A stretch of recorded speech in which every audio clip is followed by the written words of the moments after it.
Okay, everyone, let's see how this mic check goes today. Mic check.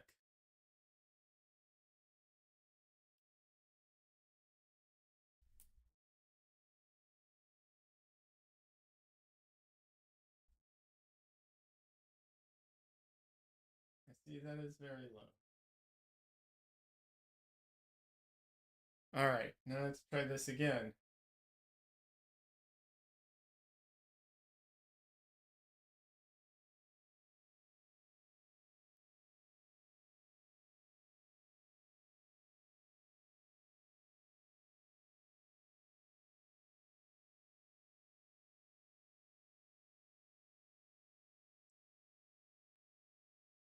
Is this mic any better now?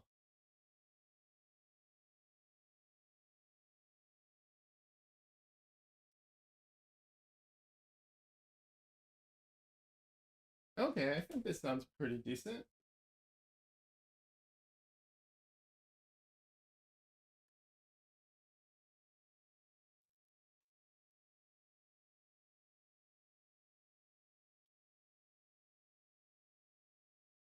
I will up the gain a little bit.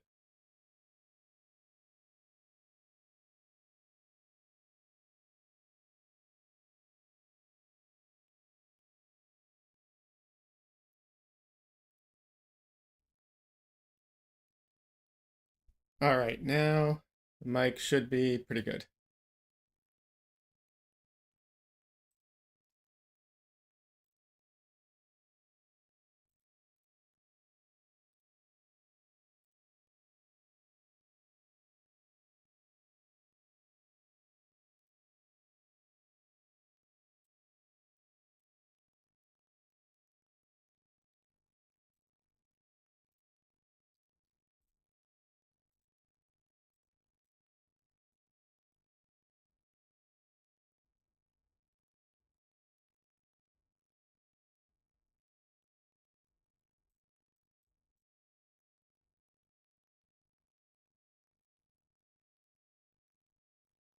Okay, there we go. Now it's all set up.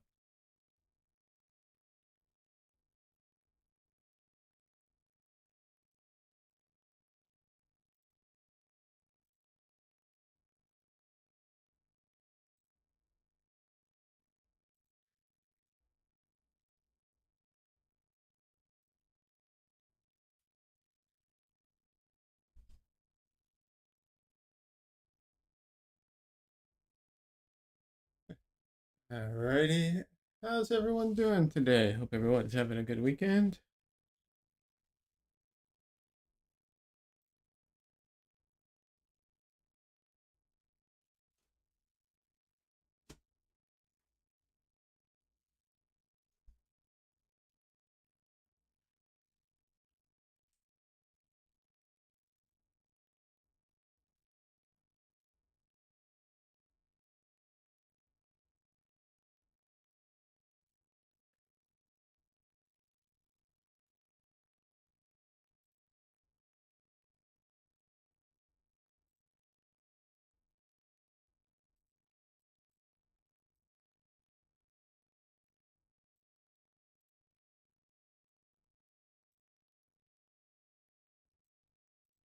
Alrighty.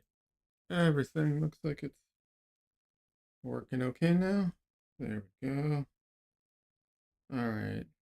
Um, great.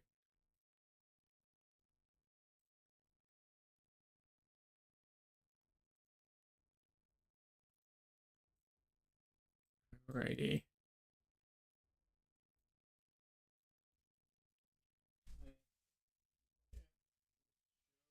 Rolling. It's an interesting thing. I try to set up stream and I try to organize things in advance a lot of times, but some things you have to actually stream to check how it'll work. Like I've tried to record things, tried to do things that way, but sometimes you just have to do it in stream. And I know that one of the ways of dealing with that is to like some people do secret streams, but I I do not do that. I know that I know that's a technique that some people use.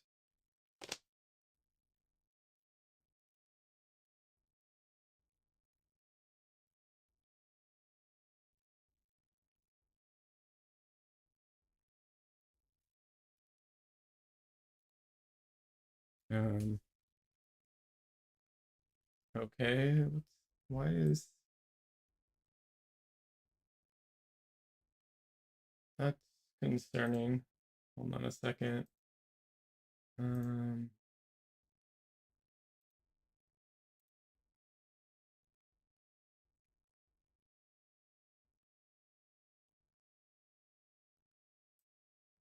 okay. Let's see. Okay, I'm getting a weird notification on my computer. That's all. So I'm a little confused here. What is what exactly is happening? Um,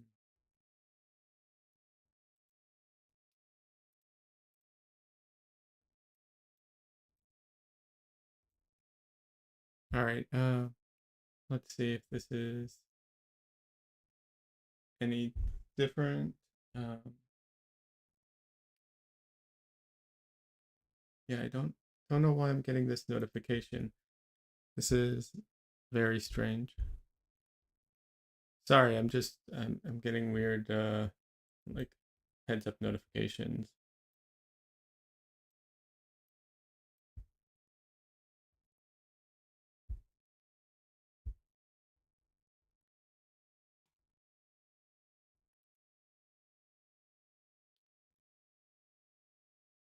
Let me check the stream to make sure everything's okay.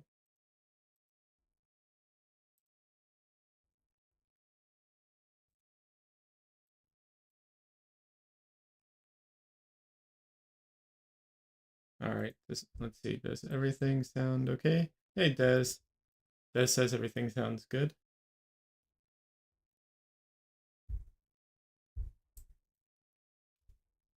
Okay. I don't know why I'm getting a notification, but oh well. I will just move on.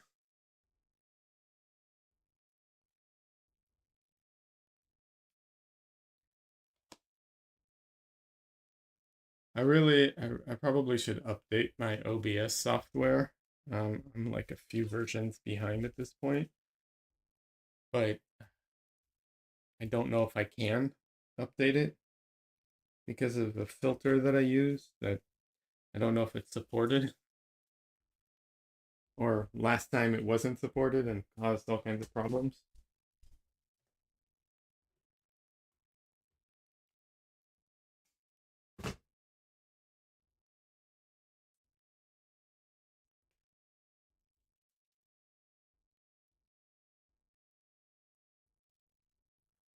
But yeah, that's I don't know. I probably need to start looking into that again.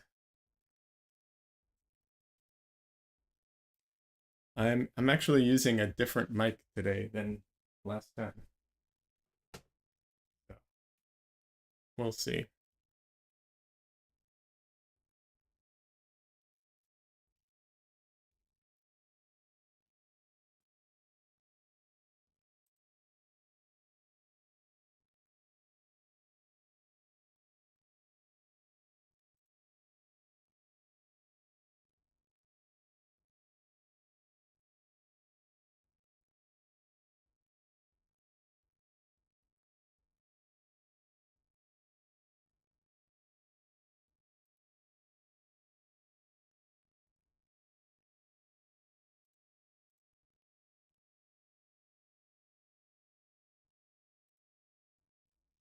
How are you doing, Des?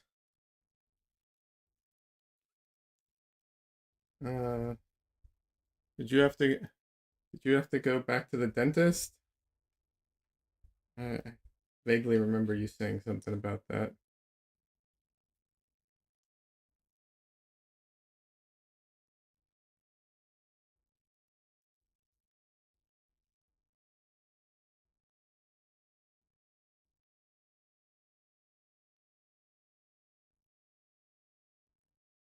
No more dentist for a year. Good.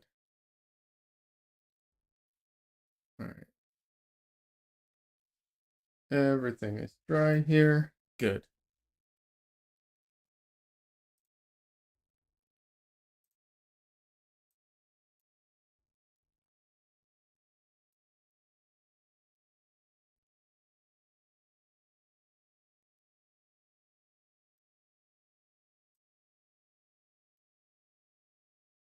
Alrighty. Um, I'm glad to hear that you don't have any more dental. You know. All right, I totally forgot to do this real quick. Let me place my reference in the computer so that I can actually see what I'm painting. You know, that's kind of important. Kind of need my reference up here.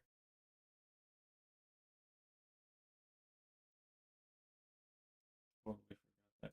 But yeah, I am using a different mic today. It's a mic I've used in the past. It's a cheap uh, HyperX like USB mic, but I had to stop. Originally, I had to stop using it because it was picking up like vibrations from the floor into the mic, so I had to stop using it.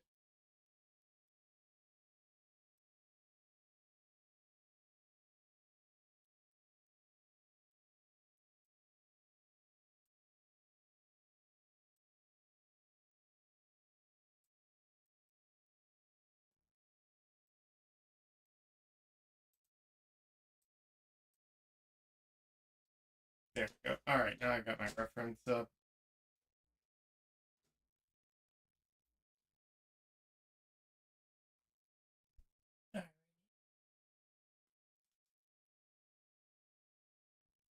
But yeah, this mic is good, but it like I said, it was so sensitive it was picking up vibration from the floor originally.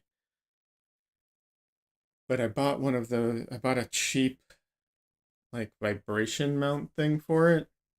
Um and that seems to have helped a lot. Although we'll see, might end up with some good ASMR when I start you know, scraping on the canvas or something.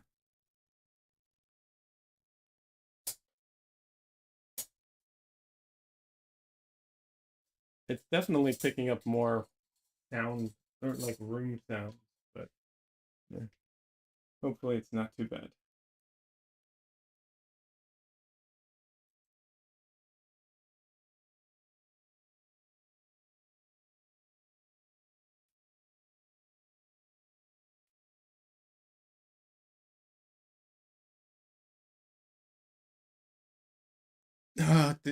Des, I still owe you a what's it called? A what's the word I'm looking for? Like a bio for the art show.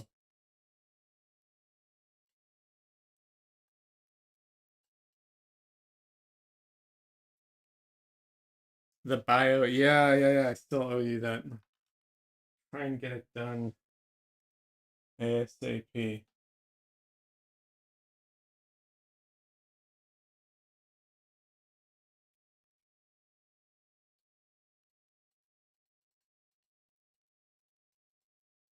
I'll this week. My goal will be to get it to you this week.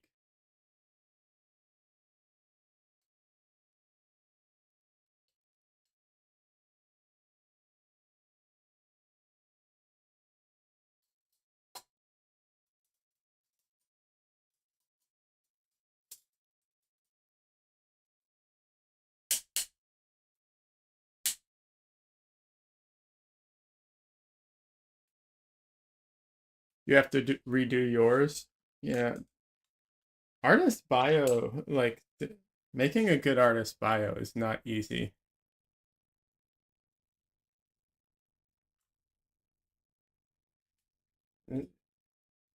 It's very challenging.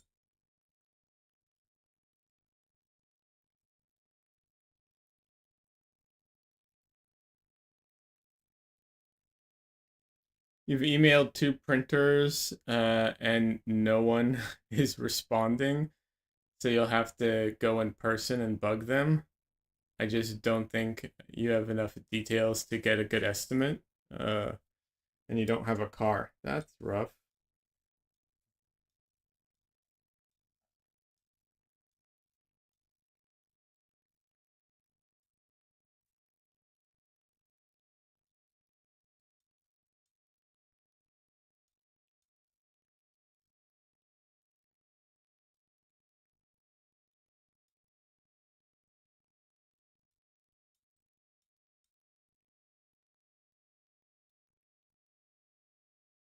I'm cleaning up my palette a little just to get a little bit of a fresh start. Like, clearly, I'm not, you know, wiping all the paint away, um, or trashing it because it's still fresh. But I do believe that sometimes getting a fresh mixtures can help you get out of a rut if you don't realize that you might not realize you're actually in. So I think sometimes refreshing the mixtures is a really good thing to do when you're painting.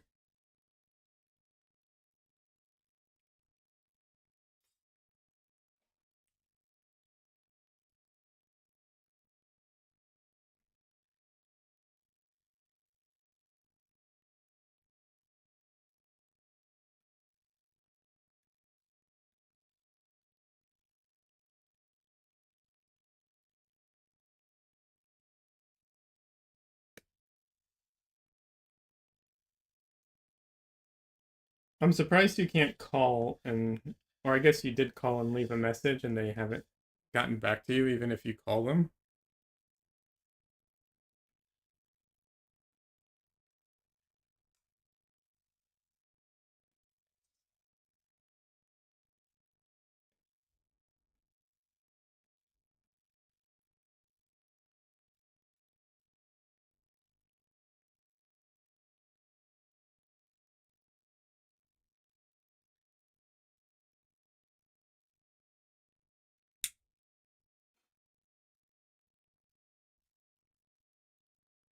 This isn't the same situation, but I recently got an email from a business, and it was basically notifying me of a purchase that I didn't make. Now, it's not actually um a purchase I've made or that's being credited to me. It's but rather it's um a purchase that's like basically someone has my email on their like account for some reason, and I've tried calling the business to let them know that like I'm getting these emails, and they don't have a forward facing phone number. Like, they're just like, yeah, we don't accept phone calls, uh you know, basic, at our locations, like you can call corporate or something, and that's it. Like, okay, I guess.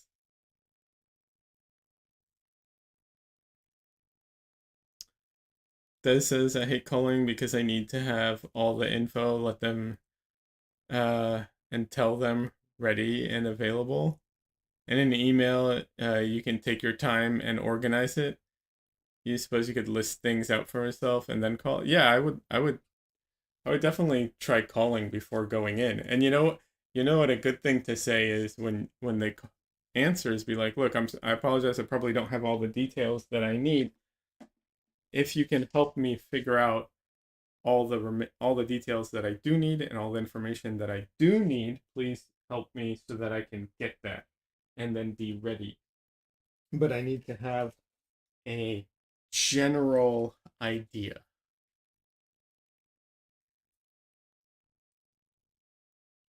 And I'm sure they will be very helpful.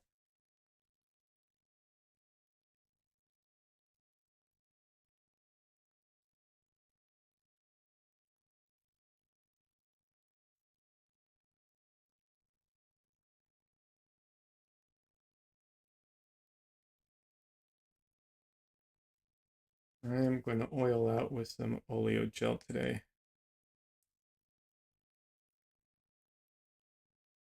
Starting to run out of oleo gel. Probably will not buy anymore for a while. So that sucks.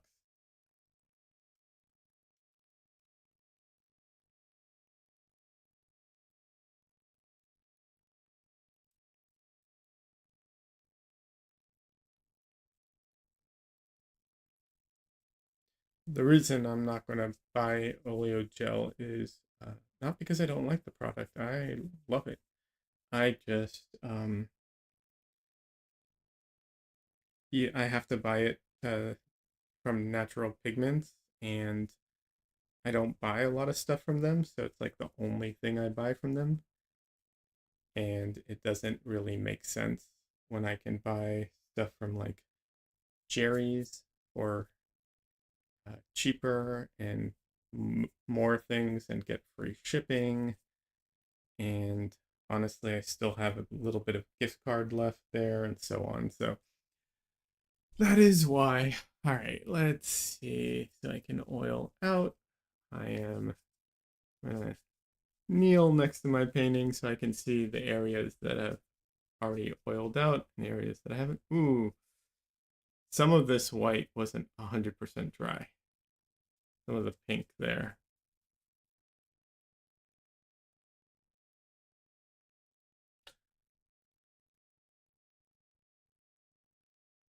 That is a problem when you oil out. It like if something isn't 100% dry, it can smear. In this case, it's not a big deal in this instance, but worth being aware of if it would be for you. A certain area, might be like this blue. I can tell is a little not hasn't 100% set, and so if I go into it, it'll start to smear some of it. So I have to be careful about that.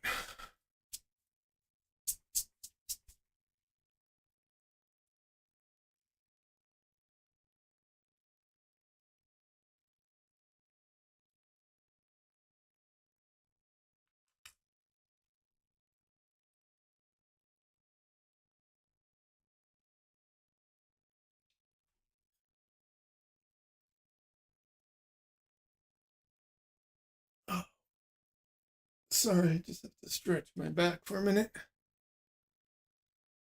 Oh, all right.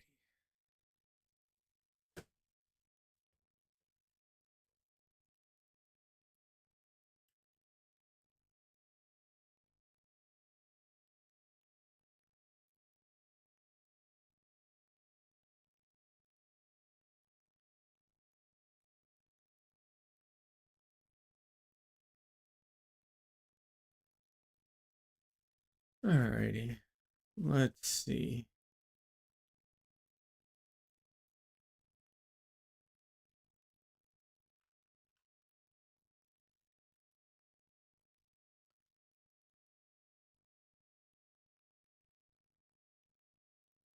All right. I'm gonna start. Where should I start here? Okay.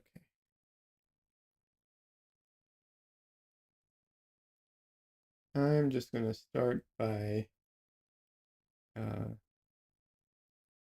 fixing some edges and some locations, little spots here and there. I'm gonna start from places that I consider to be low risk or high confidence, however you want to phrase it.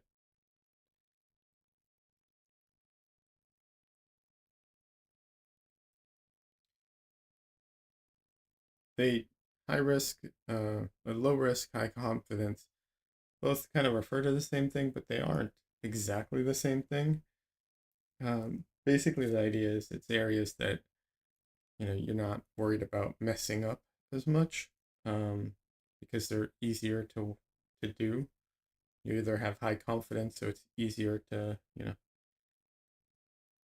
easy to work on, or um, it's low risk, which means like if you do mess it up, it's not a big deal. But like I said, they're not quite the same thing, although they're very close.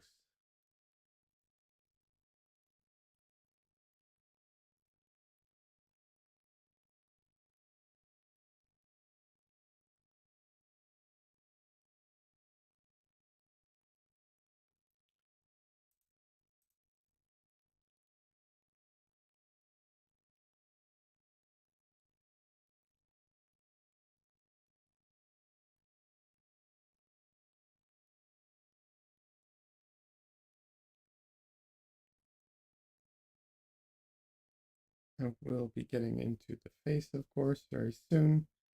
Just cleaning up a little edges here and there.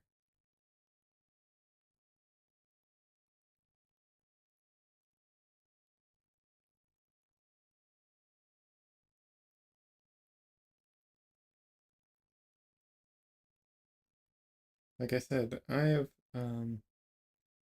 don't use the quinacridone rose as much to do my drawing, like to draw over things.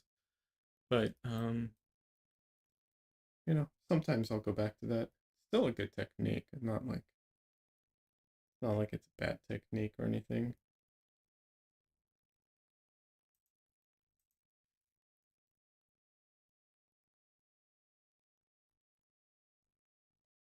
I just think maybe this is, a faster technique overall.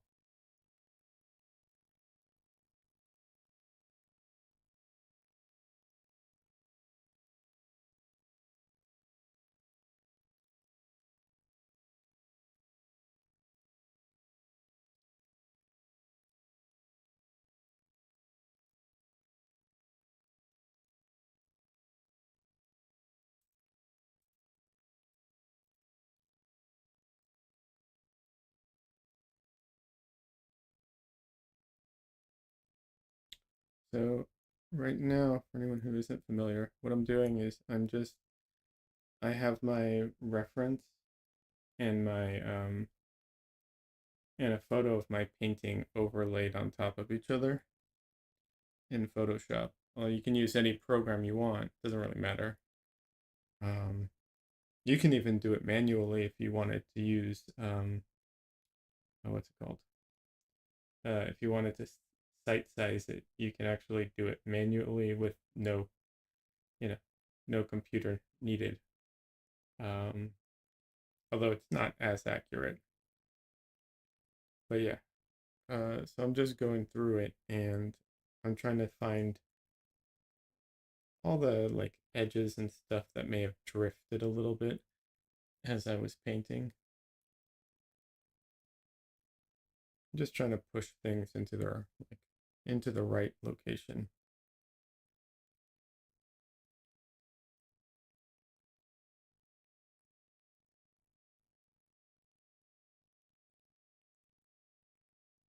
It's a really useful technique. It's very similar to using a a projector or um, what is that other one? There's another technique. I can't remember what it's called. It's a tool that like has a little mirror in it.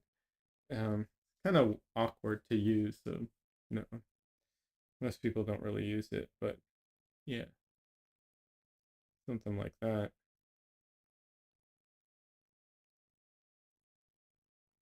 Can't remember what that thing's called now.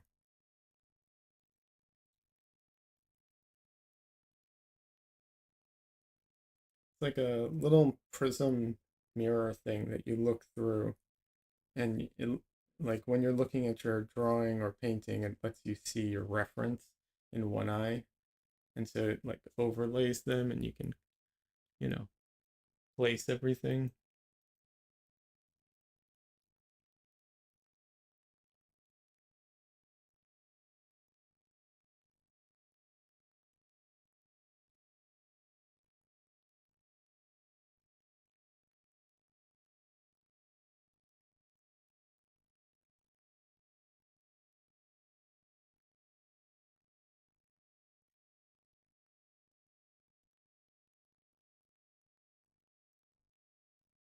It's essentially the same tool that what's his name was rumored to have used. Oh, the guy who did the girl with the pearl earring painting. Can't remember his name right now. But yeah, he was. The rumor was that he used that type of thing to paint, or something similar at least. Vermeer. That's it. Vermeer. Uh, Amit Ennis, welcome. How are you doing?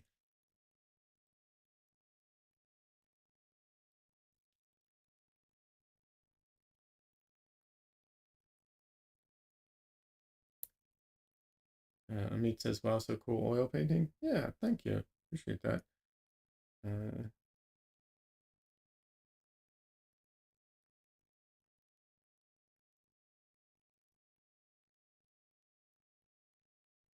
are you an artist?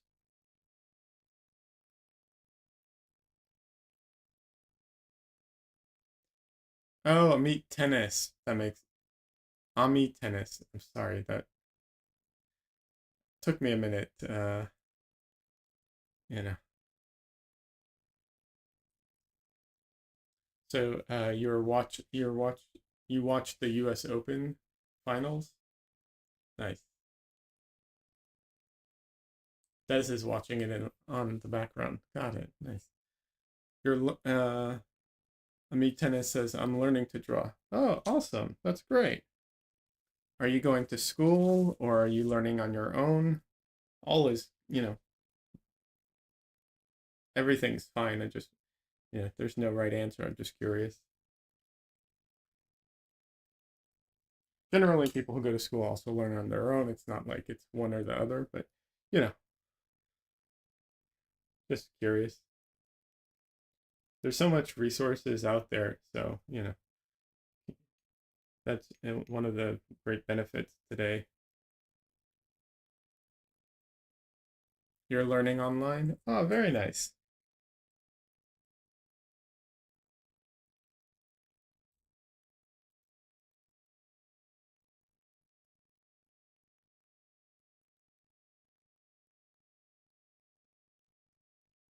I took an online class for storyboarding years ago, and I also taught a four week workshop on oil painting last year, I think it was. Yeah. So yeah. Yeah. Oh, and I took a class. I also took Nicholas Uribe's painting class a couple of years ago as well. So yeah, I'm a fan of online stuff. That's great.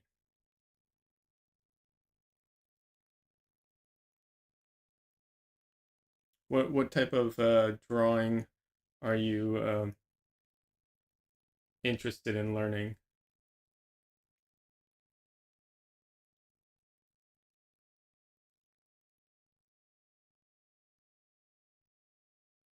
This is, yeah, I signed up for one of those online classes, acrylic landscape paintings. Starts next week. Oh, nice. I usually get annoyed by the instructor, so I quit halfway though. Haha. Ah, that's not good.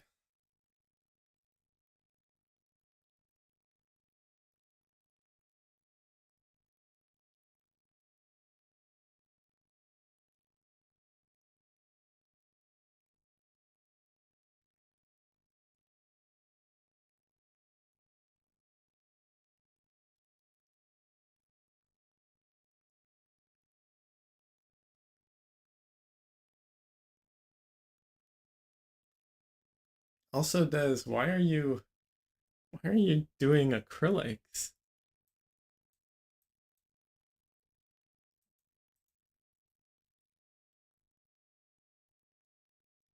What was the inspiration there?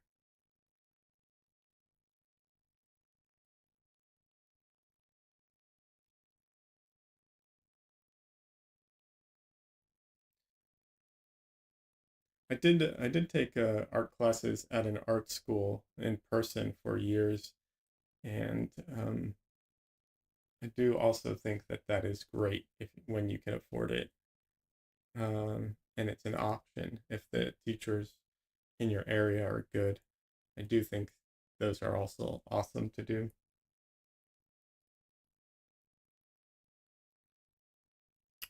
Um, Ami Tennis says, oh wait, is it Ami Tennis or is it Am I Tennis? Now that I look at now that I reread the name, I'm like, wait, maybe it's Am I Tennis? Yeah. I'm learning to draw anything like landscapes, people, animals, and learning how to draw 3D shapes. Sure. Art schools are very expensive. They are. That says no one does oil classes, really? Really? That's bizarre.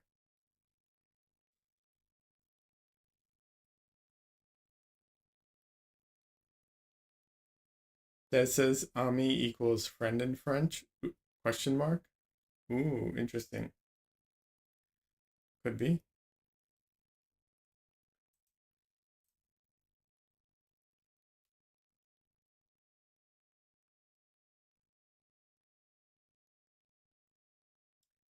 So you're basically learning the basics, but you're it sounds like you're learning more traditional representational drawing at this stage, which is great. That's where it all, that's the basics for it all. So that's, that's really good.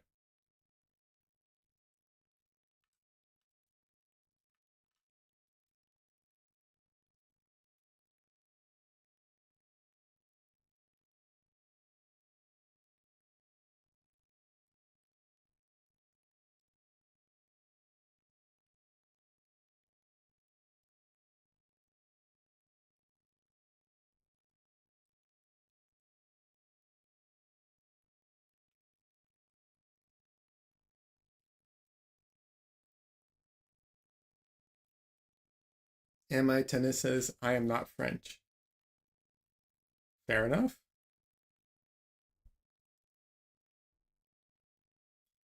Des is Canadian, and so I think she's a little more familiar with French. Well, she's definitely more familiar with French than I am as a language. So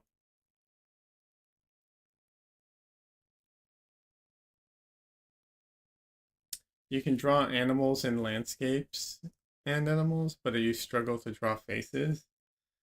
Yeah, faces are hard and fun. But yeah, I get that. You'll get it. Give it time. Uh, a good teacher, a good class, you'll get there in no time.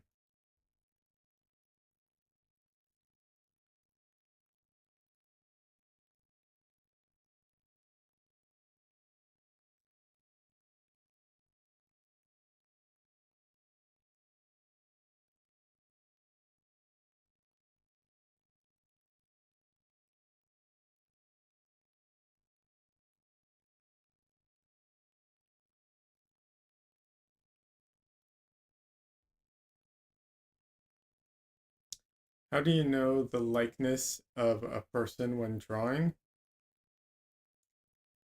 Um, Getting the likeness is a complicated thing. And the reason I say that is because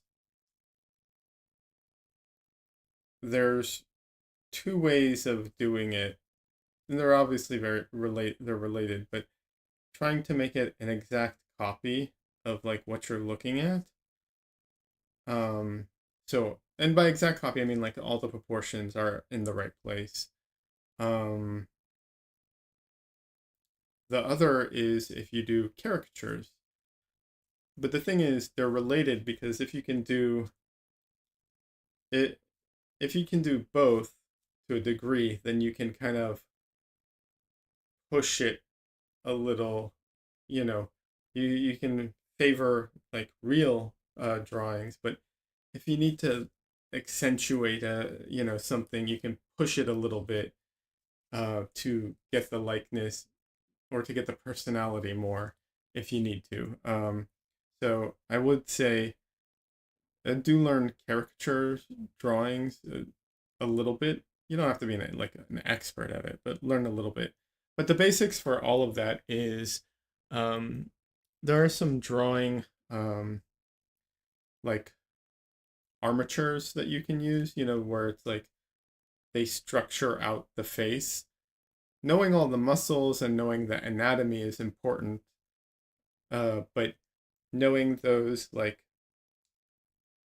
armatures is also important because if you if you take those proportions and you as long as you keep them like relative, as long as you keep them in sync, even if you stretch one and then you stretch the other, you can like it's even though it's stretched, it's in sync and it works for caricature. But those armatures are like, like the eyes, the how the brow goes around the eyes, where the everything kind of lines up. Those are the things that you use as a guide to figure out how to get the likeness. You're not trying to fit the person into that, you're trying to fit that onto the person. Um, just give it time. You'll get there. It's work. You'll do a lot of drawings, and you'll pick it up as you go, as you make as you learn. The thing that's interesting is how you will learn in like waves.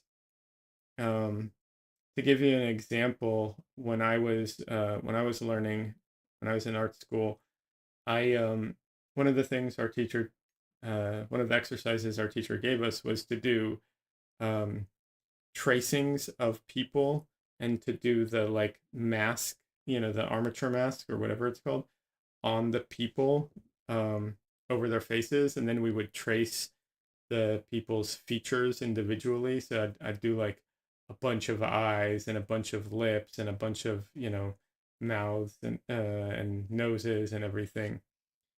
And even when you think you've got it down perfect, you're like, okay, this is it. I've got this,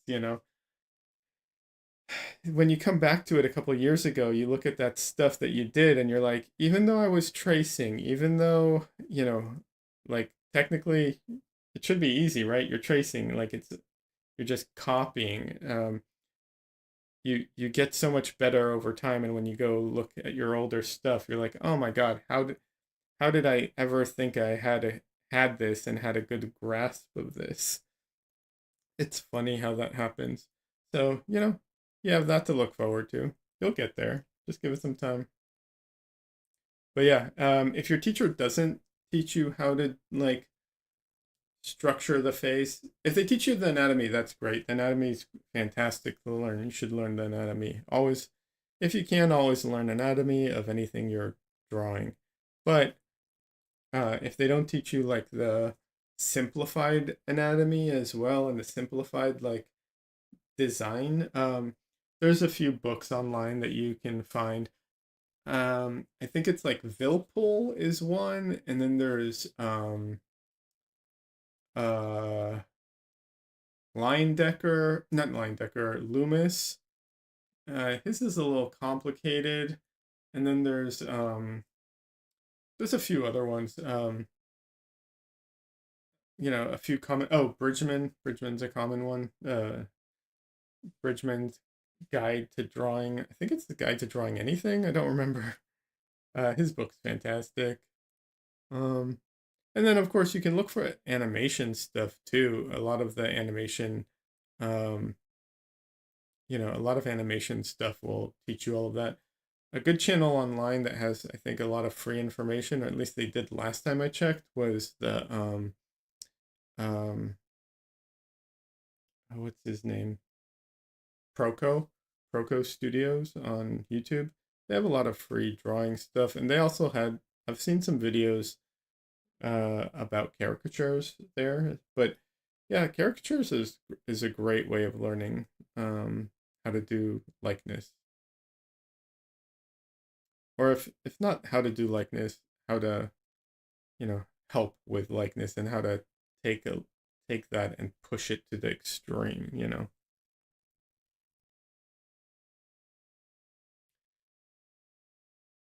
But another thing too is practicing being able to get proportions down. So when you're looking at something, you can do little exercises to see if you can, if you're good uh, at like drawing things at the same size or the same proportions that they appear in the reference. That's always a good skill to have. It makes, drawing accurate things quicker and easier. Um, and that helps with likeness for sure. And then there's also tricks that you can, tricks and cheats that you can do to help you. Like, you know, you can use, the grid method. I use Photoshop, and I overlay my reference um, and my painting on top of each other to help me. Um, I mostly do that because it's convenient and fast, but you know, it's helpful for sure. Site size is a big one. Oh, one of my biggest.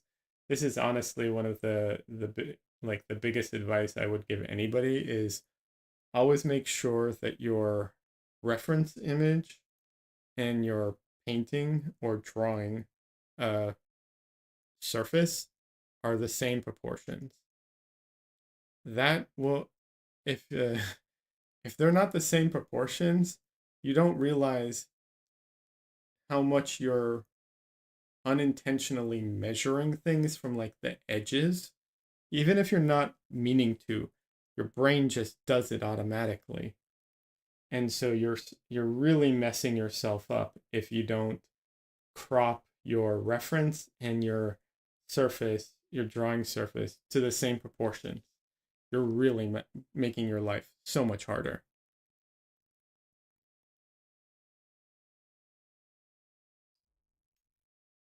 And yeah, join the Discord. We talk about art there. And if you have questions, people are I try and answer every question that anyone, if anyone has a question, and other people sometimes, are also available to answer questions and so on.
One thing I will say, well, not one thing, another thing I will say, one thing, yeah, right.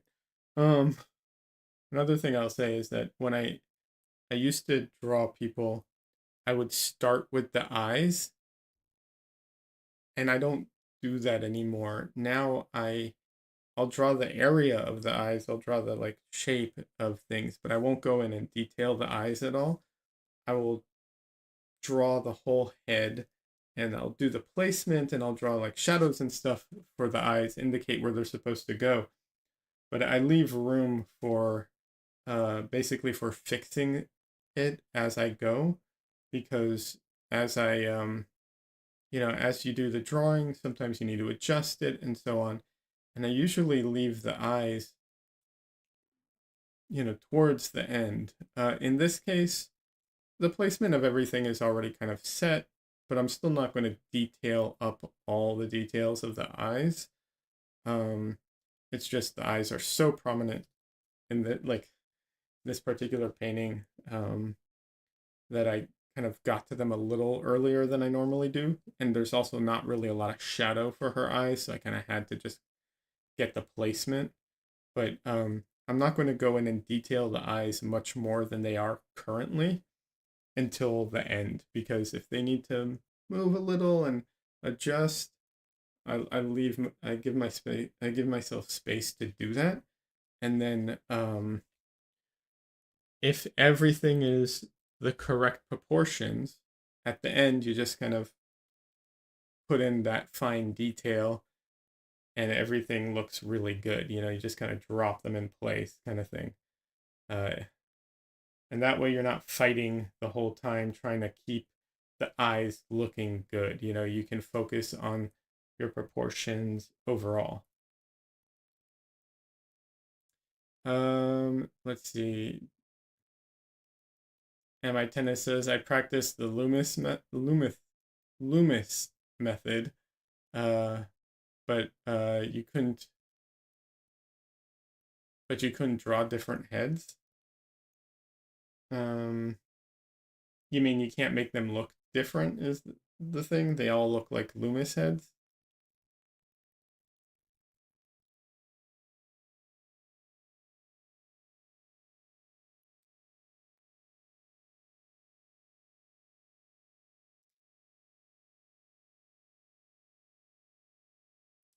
Hey, Donley, welcome. Donley says it's coming along great. The Loomis method, Loomis, not Loomis. I know I misspoke.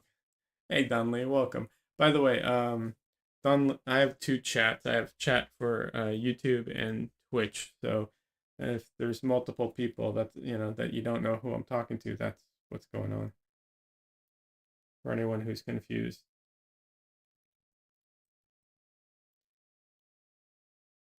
Um,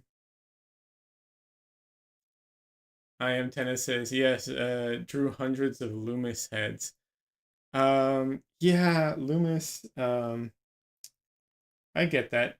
So what I would say is, it's been a while since I looked at the Loomis head. Um, but try and take that, like that design, and find photos online of people who don't look like a Loomis head and draw that like armature on top of them so that you can see what it looks like when you apply it to like other people. See if that helps. But it's been a while since I've looked at it. If that doesn't help, I think it's the Vilpol mask is it's the one that has like the brow, like the line that goes from the around the brows and then from the brow down to the nose as well. Um, and it's, yeah, check that one out. That one's also a very common one. But if yeah, try that.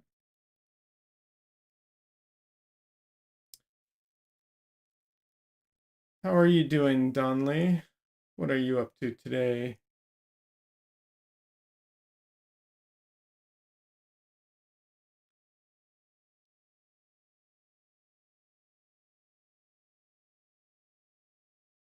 Don Lee streams on Twitch, by the way. Don Leo, I'll get a link for him in a minute.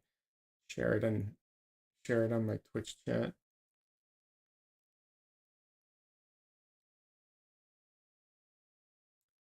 Des says I always put the nose longer, so I misplace the mouth. So I take a picture of my drawing, add it as a semi-transparent layer on top of the reference, and then adjust my painting accordingly. Nice. Ooh, I gotta.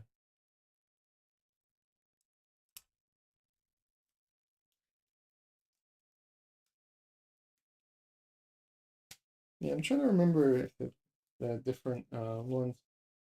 I mean, I also like, honestly, I'm still a fan of, oh, thanks.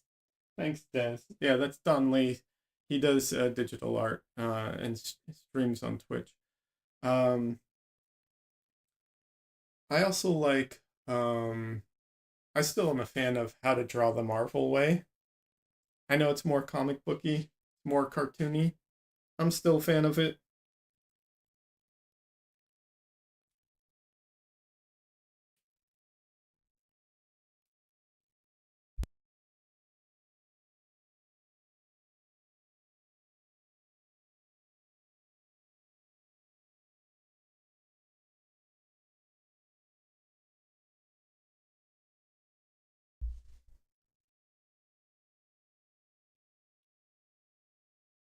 Donnelly says, I am working on the John Wick portrait off stream at the moment. Nice.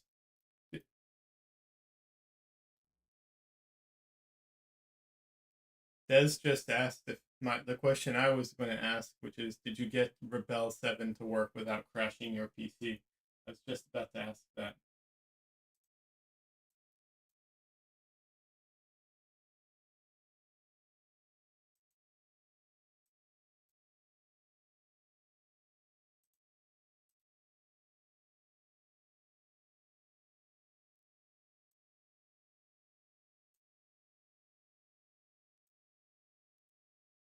Let me see here if I can.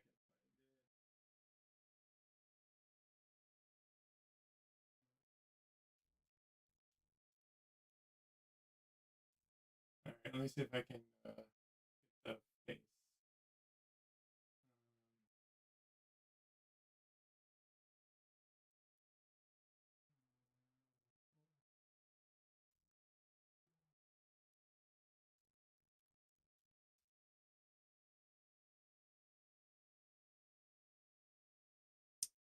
Uh, okay, I don't I don't know how to spell billable, and I don't know if that's actually know if that's actually the name of the artist. I'm really bad with names.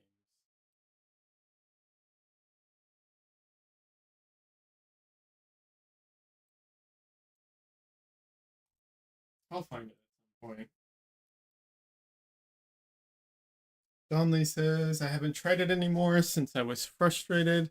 To be fair, it wasn't crashing my PC, but it was making my brush input lag a lot when I tried to stream at the same time. Yeah, I don't know. I need to look at the. I'm not going to buy 8 regardless. I don't have any real use for it, but I do want to see what the actual differences are because they have real pigments in 7, so I don't know what the like upgrades from 7 to 8 would actually be. I can't imagine paying for it right now because I really don't use it enough to justify it. But yeah,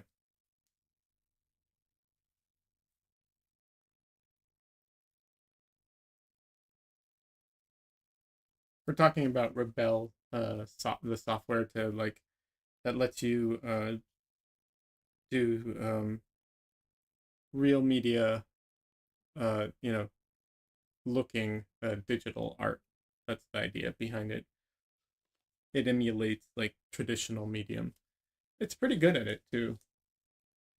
One of the better softwares. There's like 3 or 4 that do a really good job of it. That's one of the better ones.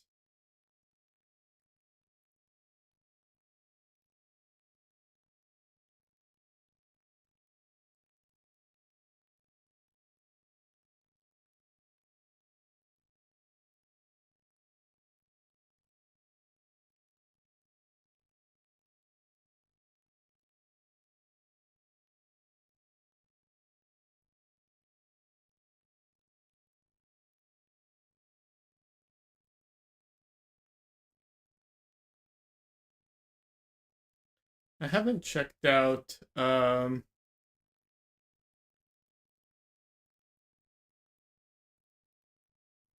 hold on a second. My audio was cutting out a bit when you were away from the microphone. You're fine now. That you're back from searching on the computer, though. Oh, good to know. Uh, Thank you. Appreciate that. I will keep that in mind. Um, yeah. I haven't checked out the latest Art Rage. I used to really like Art Rage for digital, traditional, like looking painting, but I haven't checked them out. I haven't seen what they've done. I don't know if they've, kept up or not. I know their Android or their iPad, no, their iPad app and Android, I think. Both of them, that is way too bright. Really suck. Uh, and that kind of turned me off of off of them a little bit.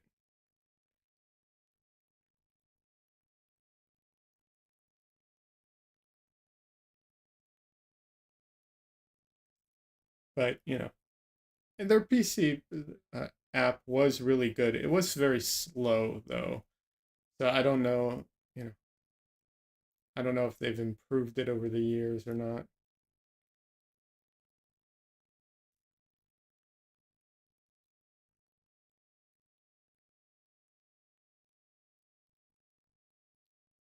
And of course there is Painter, but I I don't know about Painter. Their business model got really weird too, and I was just like, I don't really like this. That so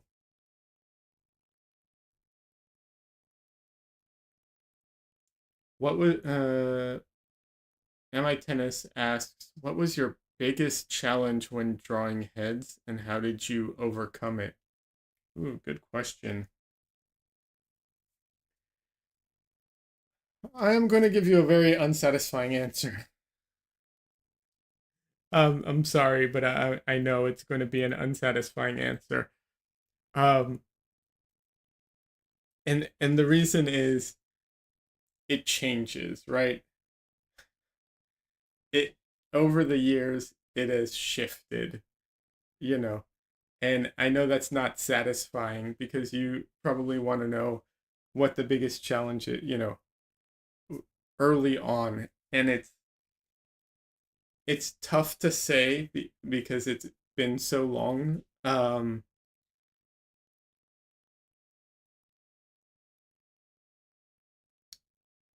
Getting, you know, getting the proportions down is key. And I think one of the early challenges that you have to kind of overcome is not being good at getting the proportions. Things just end up wonky, right? Like they just end up in the wrong place. It's slightly too large, slightly too small. You know, that's still a struggle. Don't get me wrong. That's one of those things that you always have to pay attention to. But now it's not a struggle so much as it is just like part of the process. It's never like, oh my God, I just cannot get this the right size. You know what I mean? Um, but I know that's not the most satisfying answer because it does shift over time, right? Because as you work, you will you know, as you work through it, once you overcome one thing, then then the next thing that you have to overcome will be the biggest challenge. And the thing is, you won't even realize it's a challenge until you've overcome the first challenge. You know what I mean? The thing I will say is if I could give you advice on how to overcome it, the best advice I could give you to overcome it is try to identify what is your current biggest challenge. And if you need help identifying that, you can always ask for help with that too. But identify what your biggest challenge is and then focus just on that element and nothing else. And so if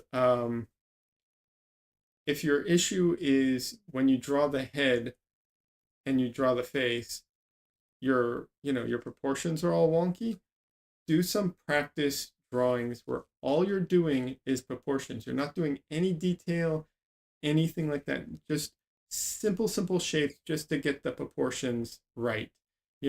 From reference, do a few of those. You can do them real fast because you're really focused on something very, very small and simple. And later, if it's like you know, if you then you can get the proportions right, but your eyes never look right because you're not able to get them in 3D. You end up doing the like almond shaped eyes and with the like lashes coming out and it looks very flat. Great. Then you can laser focus on just eyes and you can do some anatomy studies of eyes and you can do the drawing studies where you do the ball and you do the eyelid that looks like a baseball cap that goes around the ball to signify the eyelid, and you can like laser focus on that, you know. And then if you want to focus on, bigger shapes, because getting getting your values and getting the shadows is way more important than the details. You can do some real simple head drawings of just doing like shading, no details at all. And you just keep moving past each thing as you go, kind of. Um, that would be my recommendation. I hope that's helpful. Um, Donley is asking, did I get the Marmillo Impasto brush for Krita? They're really impressive when it comes to emulating them, in my opinion. Uh, I don't know. I don't remember. It's been a while.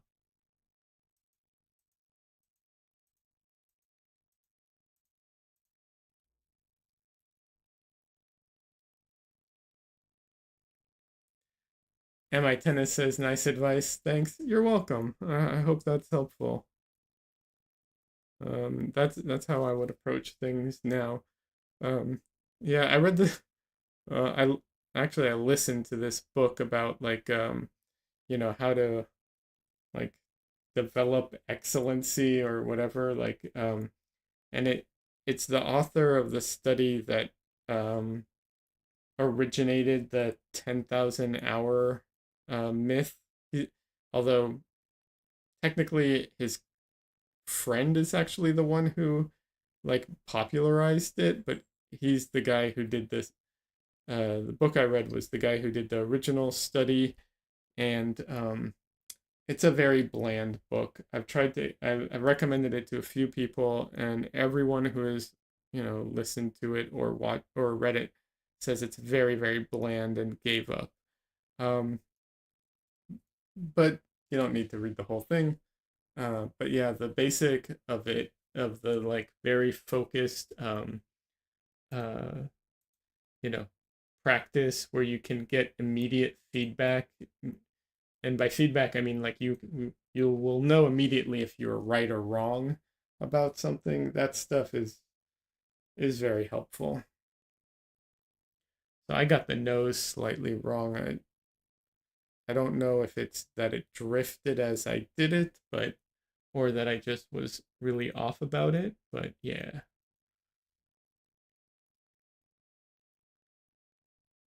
I really got that wrong. So not a big deal. Fix it. I will say right now, I one of the things I often struggle with in a painting a lot are noses, because usually in this case it might not end up being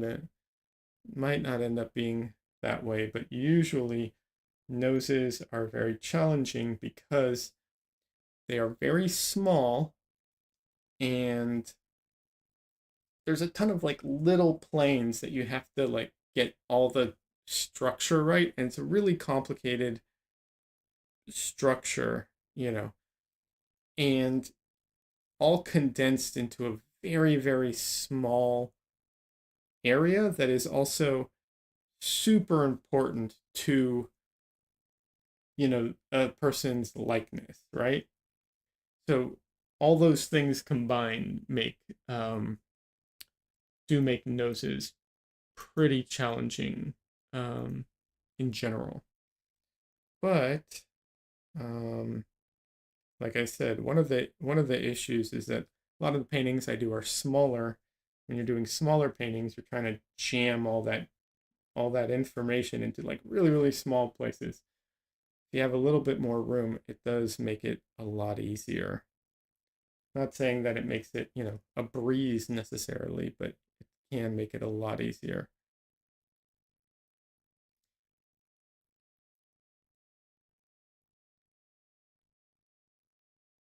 Des says she sneezed. Yeah. Yeah, exactly. Oh my God. I don't know if anyone's seen that online video of the kid getting a haircut, and he sneezes right as the guy is doing his bangs and totally messes it up. Pretty funny.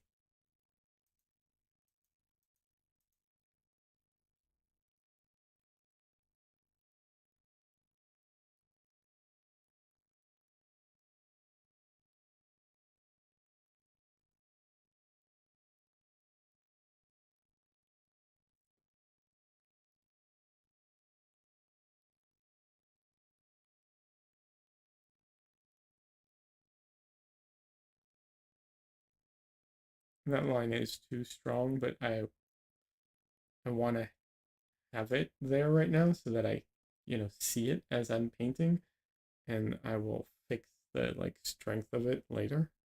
But I'd rather have it there than not at the moment.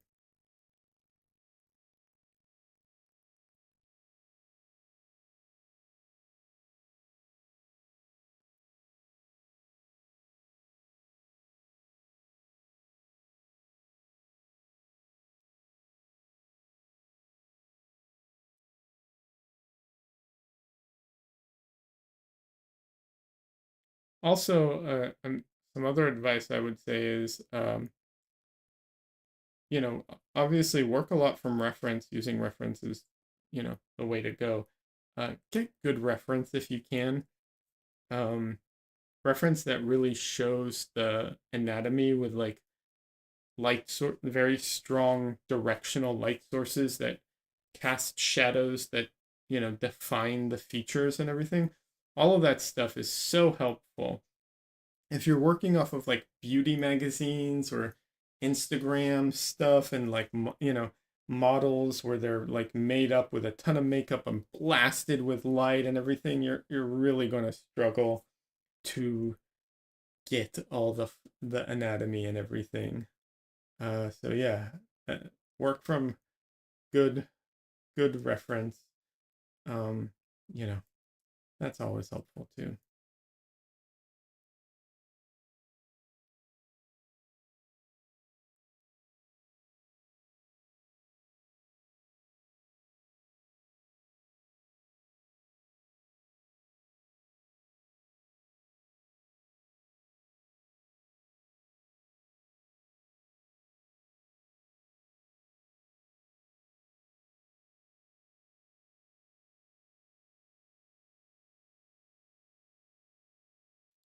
Des, you've made me think about uh like I need to check out some of those free painting workshops that you attend and see what they're like and see if I should do an oil painting version of it.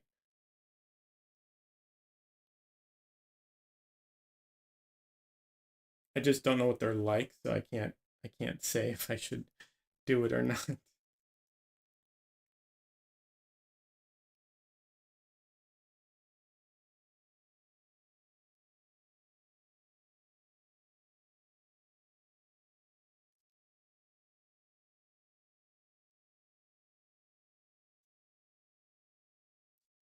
Des says I can send you a link for the one I'm joined. Yeah, absolutely. That'd be great.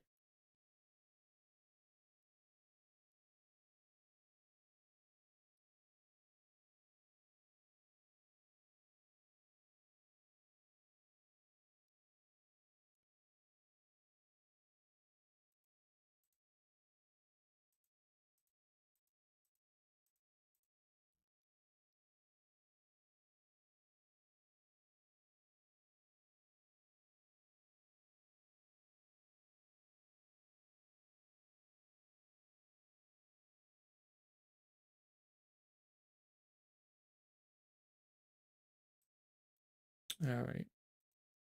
Gotten to the point where I can no longer use the reference, my painting and the reference overlay on top of each other.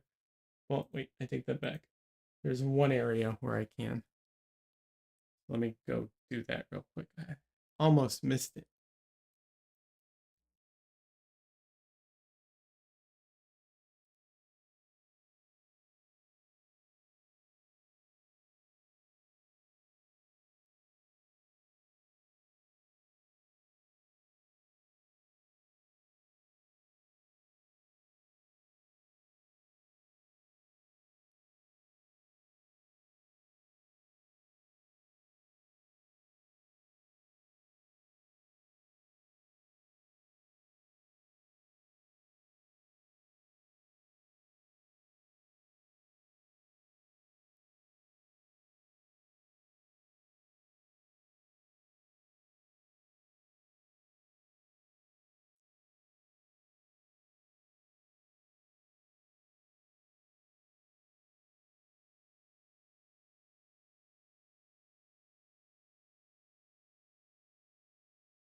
I have no idea what this thing I'm drawing right now. I'm assuming it's a cat or a dog.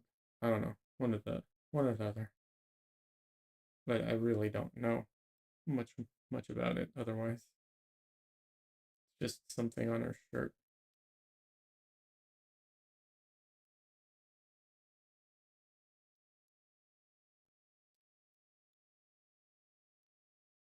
And right now it's kind of a mess, but I'll fix it up.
All right.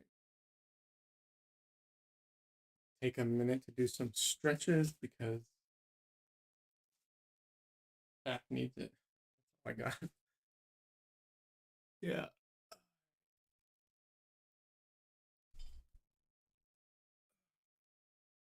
I do my painting currently standing up, and for a while definitely need a minute to do some stretches sometimes. I do have a stool. I should use it more often. And I apologize if you can't hear me very well. I forgot I changed my microphone.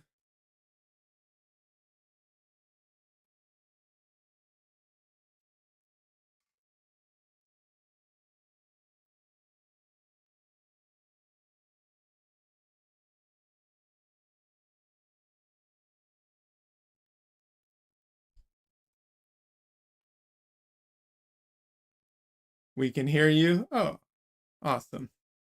Thanks, Donnelly.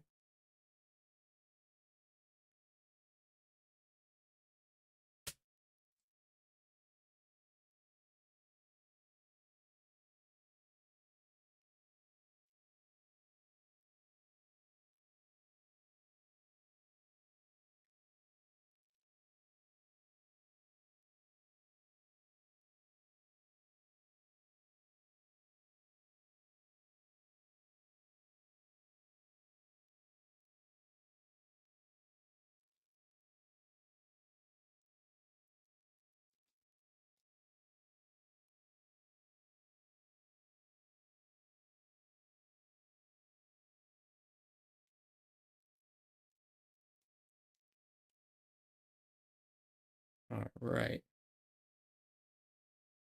Make sure everything's in focus. Here we go. Okay.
This is, I need to get off my rear end and exercise. So lethargic lately.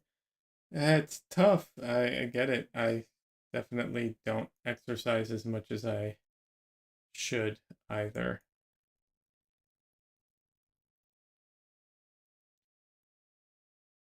I will be doing a bit of physical labor soon. I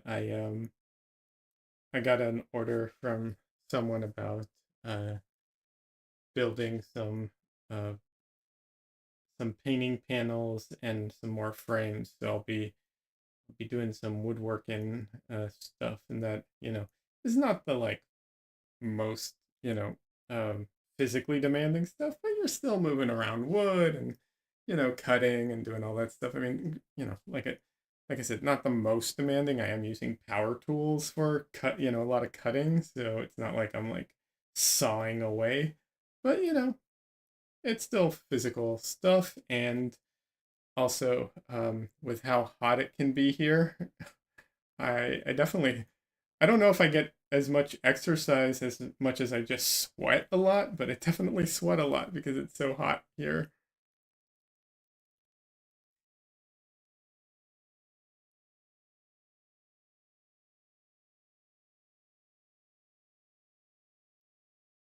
So maybe I'm fooling myself and I just think I'm getting more exercise than I really am. But yeah, it definitely is a physical work.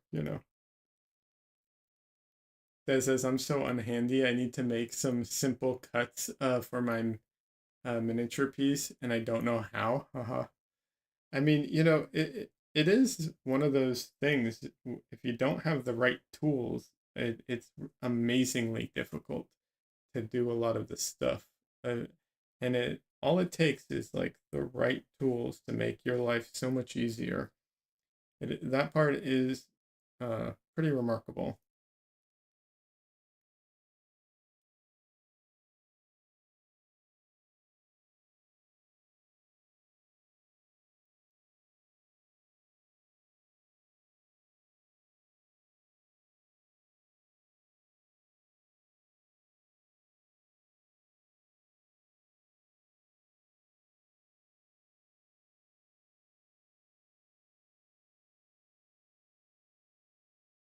I'm still planning on making that video on making your own frames if you don't have like all the tools and everything.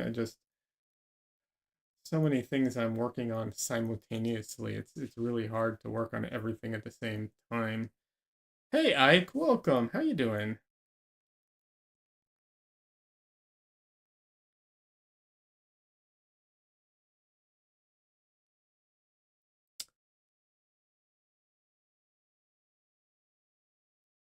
Conley says, Psh, chew through the wood with your teeth like a real man. Always taking the easy way out. Power tools. Hey man, with the gaps in my teeth, that's not fair. It'd take me forever.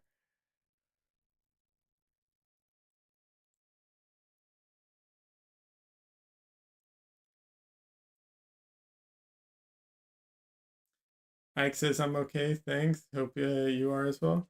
I'm doing all right.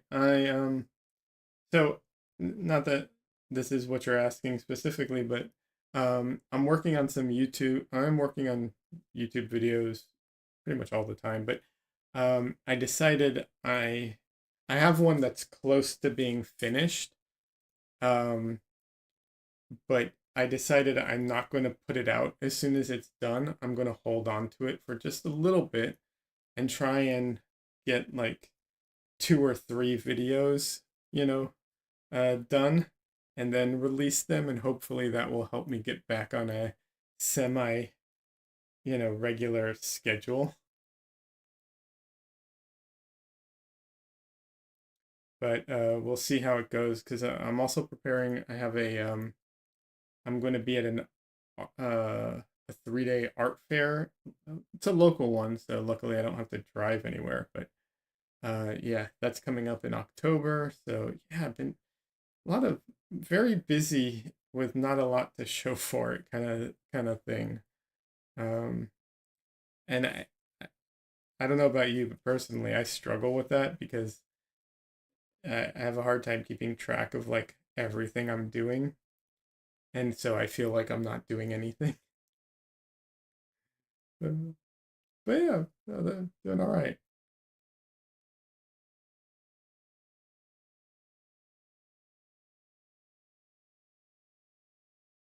I actually just delivered the largest frame I'd ever made, was a 40 by 30 inch frame. Just delivered it to the customer today.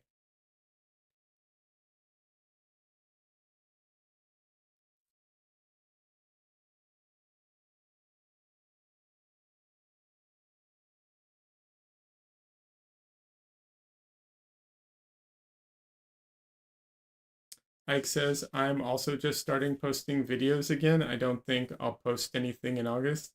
In fact, I'm sure I didn't. Yeah. Yeah, it's tough. It's really tough. Like I said, I'm going to try and, get a couple backed up or banked up, or however they say it. And then hopefully that'll allow me to get back onto a regular schedule. It's really hard um to pump out videos.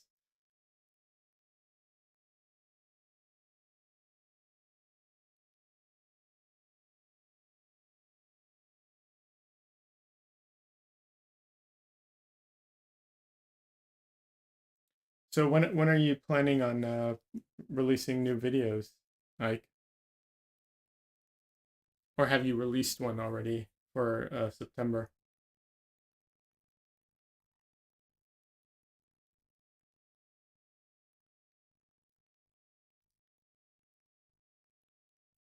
Conley says 40 by 30. That's a big canvas.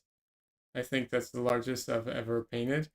Yeah, it's a big canvas. The frame, technically speaking, the frame's larger. Obviously, not only is there the thickness of the wood, but there's also, you build in a gap for it and everything. But yeah, that's the painting that's going to go into it, and yeah, it's pretty big. Um, it's interesting. Making a frame at that size actually presents a lot of um, little difficulties that like smaller frames don't have. Um, so it was interesting to run into those problems and try and deal with them and overcome the issues and so on. You put one video out 2 days ago. Oh, nice. I'll have to look for it. Um, you can share it in the Discord if you'd like. You can't post it on in chat. It won't let you. But you're welcome to share it in the Discord in general, so anyone who wants to can see it. Because yeah, I'd like to catch that.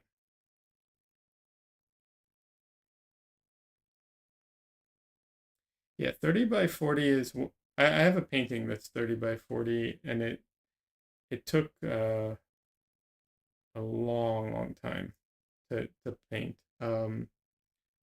But I don't think that technically that is the largest painting I've ever done. I think the largest painting I ever did was I painted like a kind of a, I guess a mural would be the right term for it. I painted a mural on my bedroom wall when I was a teenager, and that was like I think that was like two uh 2 by 3 meters. Maybe it was one. I think it was like 2 by 3 meters.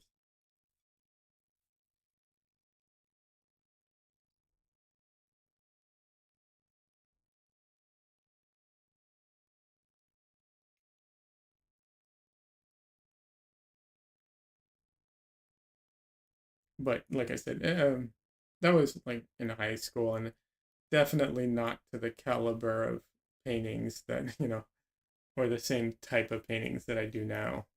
Very very different. It was essentially, well, it was a Spider-Man, so I did like a Spider-Man. I copied a Spider-Man drawing out of a comic book and just did it large in my bedroom.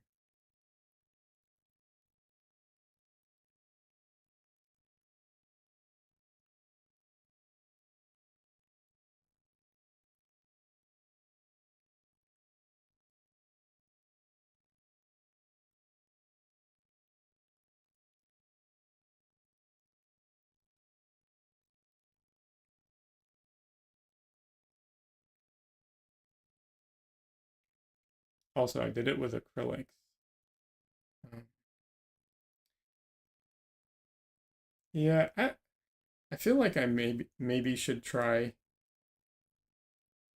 acrylics again so that I can do murals and stuff like that because I can't paint murals, with oil paints that I'm aware of at least. So I feel like maybe I should get back into acrylics a little so that I can do stuff like that again. Conley says, "Oh shoot, I've painted a few murals that were larger than the 40 by 32. I forgot about those. One of them was of the comic character, the Tick. Oh, nice. I like the Tick.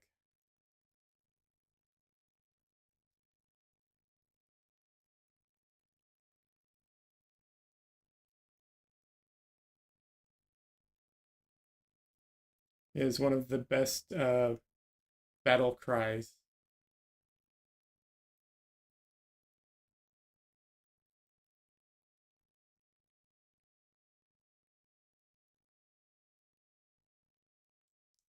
That's the one.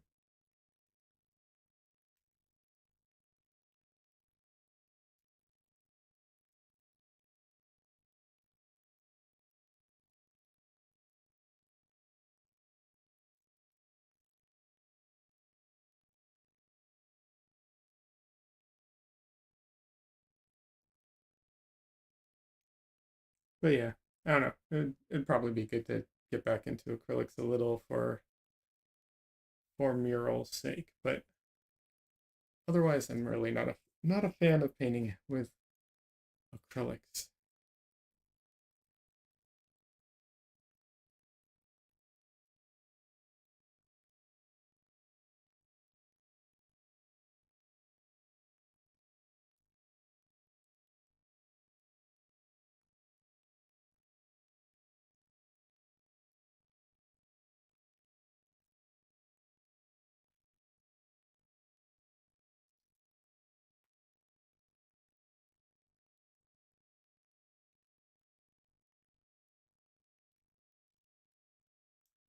Why aren't oils used on murals? I think I think there's a few reasons.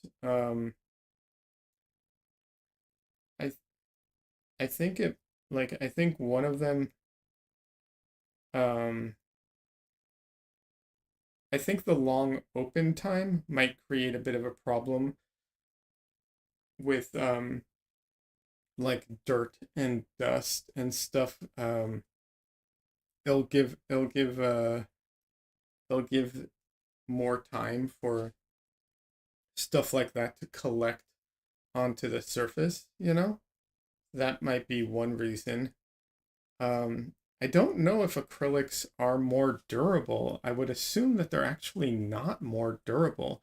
They're probably cheaper because like um house paint originally was with oil paint, right? Because they didn't have acrylics. They didn't exist. But once acrylics came around, um I think everything switched over to acrylics, and it's probably because it's quicker and cheaper, if I had to guess. I can't imagine, I'd be hard pressed to imagine that it's actually because they outlast oils, um, given that there are buildings that were painted with oil paints that, probably still have their original paint, right? That exists. So I'd be hard pressed to believe that, but that's the reason. But it's probably everything else.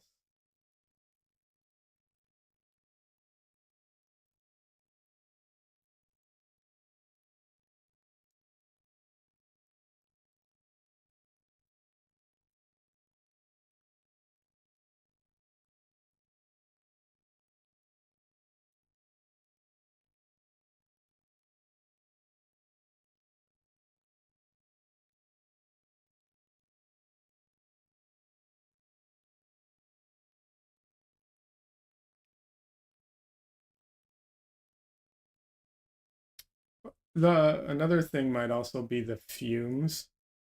That might be a factor too,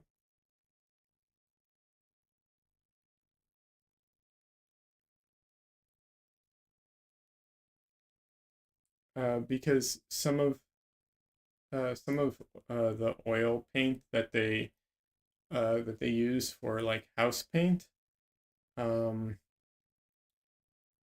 they they put a bunch of solvents in it to make it dry faster, and some of those solvents are very toxic to breathe.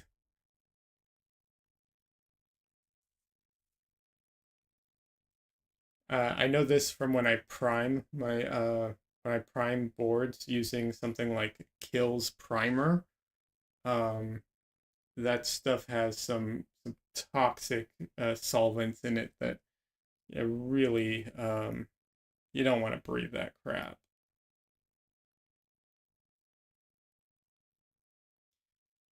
Can't be getting high off of your paint while you're trying to paint it. Yeah, yeah.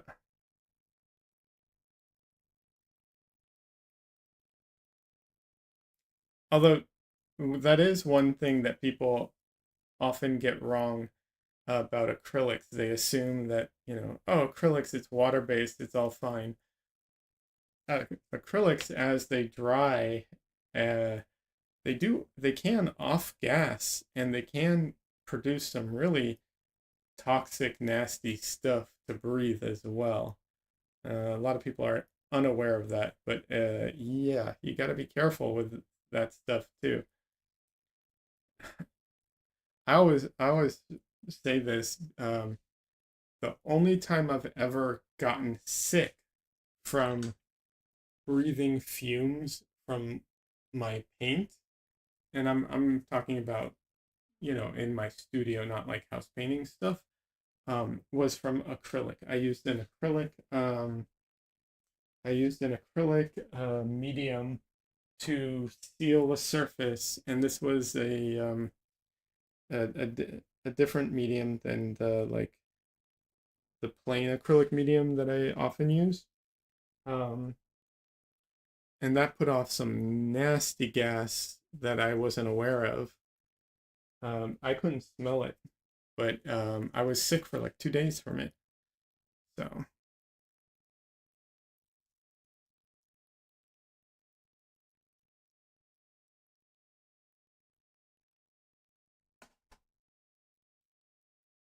got to be cautious with that stuff.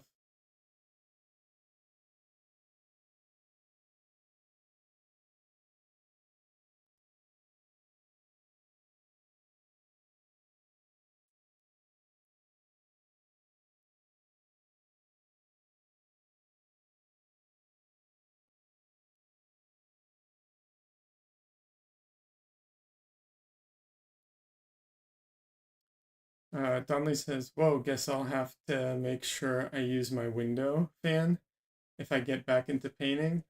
Yeah, yeah, you got to be careful. Although I will say, if you get into back into oil painting, um, as long as you don't use solvents and you don't use any medium with solvents in it, you should be pretty safe.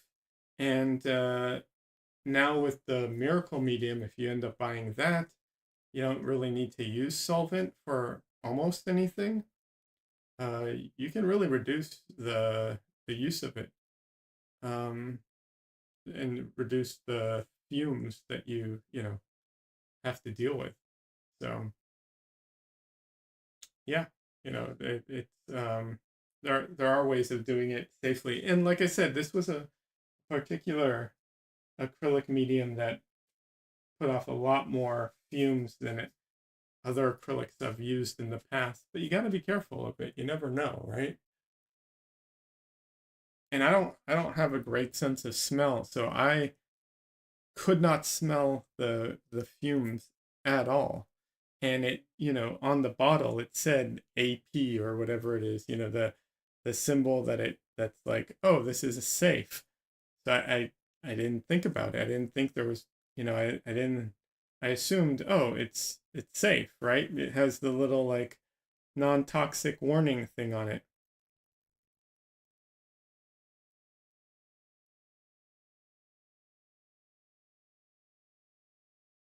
And I remember it because I not only did I get sick, but I remember that like I wasn't feeling well, and Michelle came into my room and she immediately was like, "Oh my God, what is that smell?"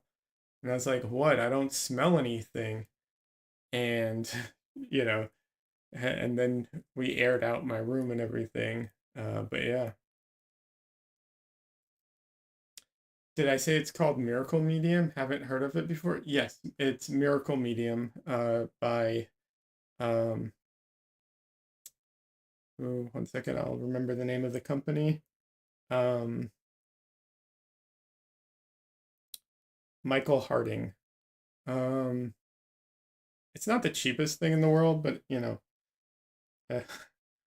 not the most expensive either. But yeah, it's I've been using it and I like it, and it's finally available online in like online stores. So, so yeah.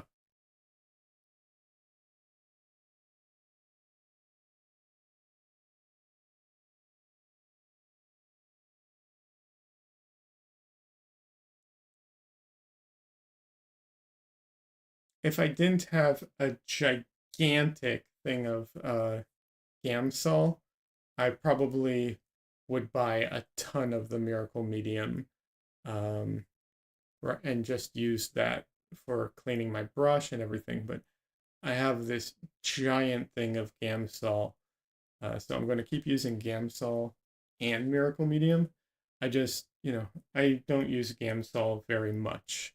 I mostly for cleaning my brush occasionally, um, and then it just stays in an airtight container otherwise. But I do recommend Gamsol as a second. Like if you can't get Miracle Medium, Gamsol would be the other one I would recommend. Not mineral spirits or anything. I'd use Gamsol as a solvent. It's one of the better or lower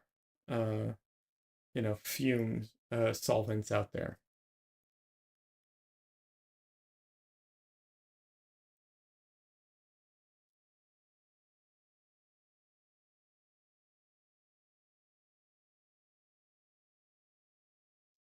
The good thing about the Miracle Medium versus like I've tried to use safflower oil to clean my brushes in. And the problem with safflower oil and other oils is that when you clean your brush in it, it makes the oil dirty. Um, but in Miracle Medium and if you use Gamsol or other solvents, when you clean your brush in a solvent, it makes it dirty temporarily, but then the pigments all drop to the bottom, and so you still have like clean solvent on top, um, and it really extends the life of that of what you buy.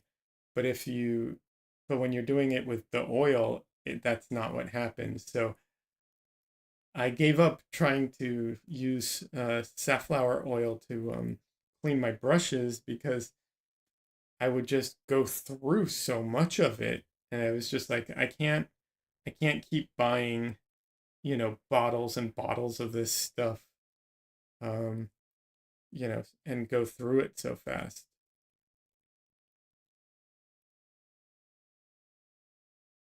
So, but if you are like putting a ton of the solvents on the canvas, you'll obviously go through it faster.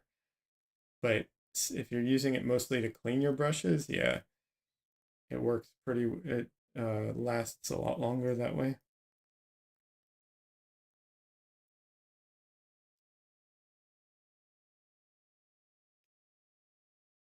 And there's a bunch of what's it called? There's a bunch of mediums that you can buy that don't have any solvents in them with oil paints. Hi, Dresden. Um, of course, Michael Harding has a bunch made with the miracle medium, so he has like 5 different mediums that use that as the base. But there's other ones unrelated to his that also don't have any solvents in it. I mean, first of all, there's just regular oil, you know.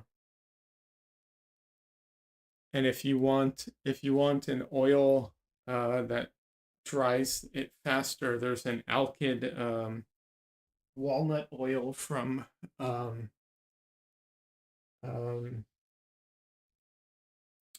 hey Dresden, say hi.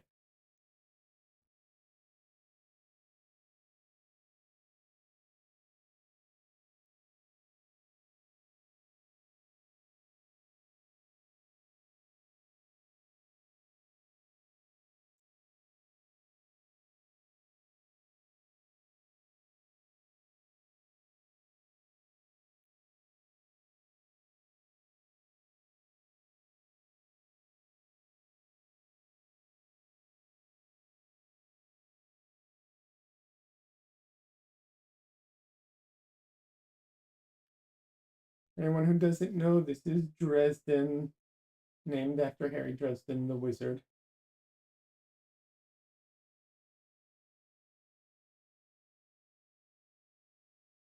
He is clawing me right now. Aw.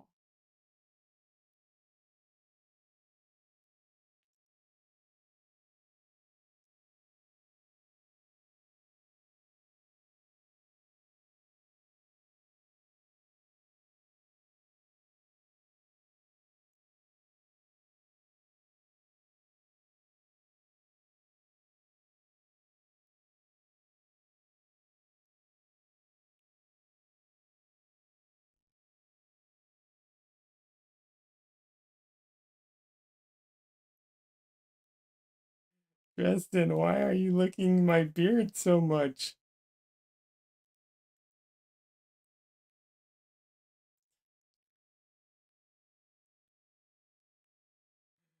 Dresden, he's stuck. He's in a loop.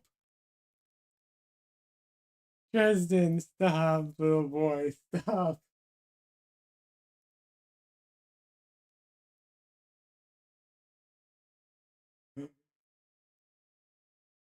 This is bath time, seriously. Oh,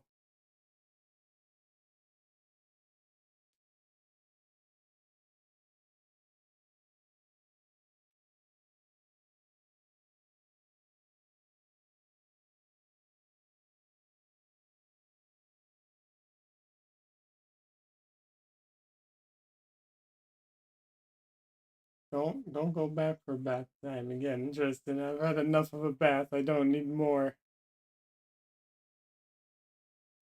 Conley says there's so much beard to lick. Yeah, there is.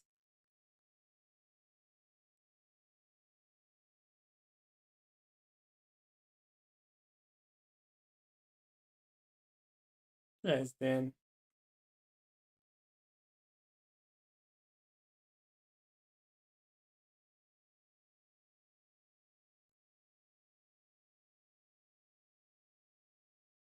Are you trying to lick my hand? Is that what's happening here?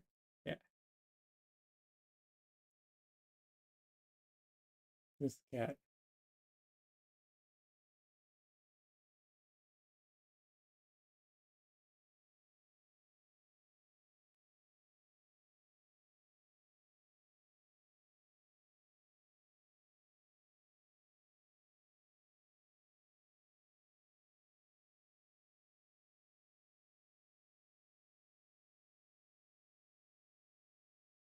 Okay, Kristen. I gotta go back to painting. Yeah, I can't just stand here and hold you the whole time. Okay, thank you.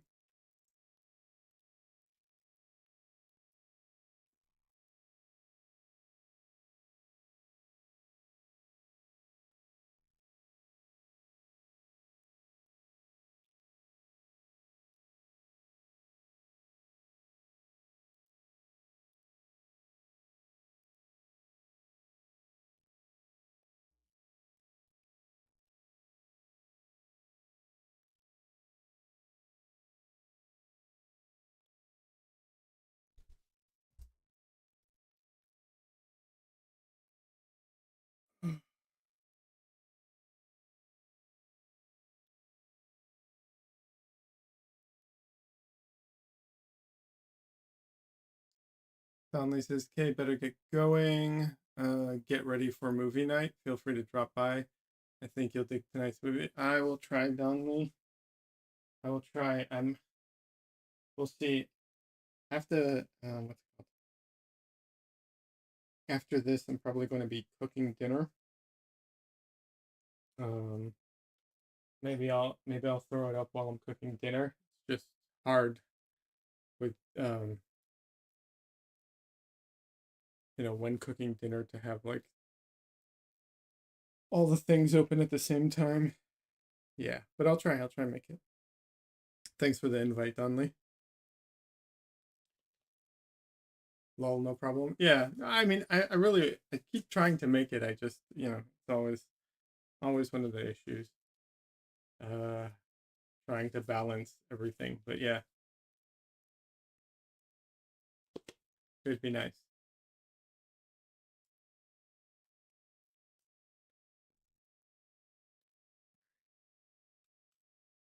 I've focused a lot on her hair.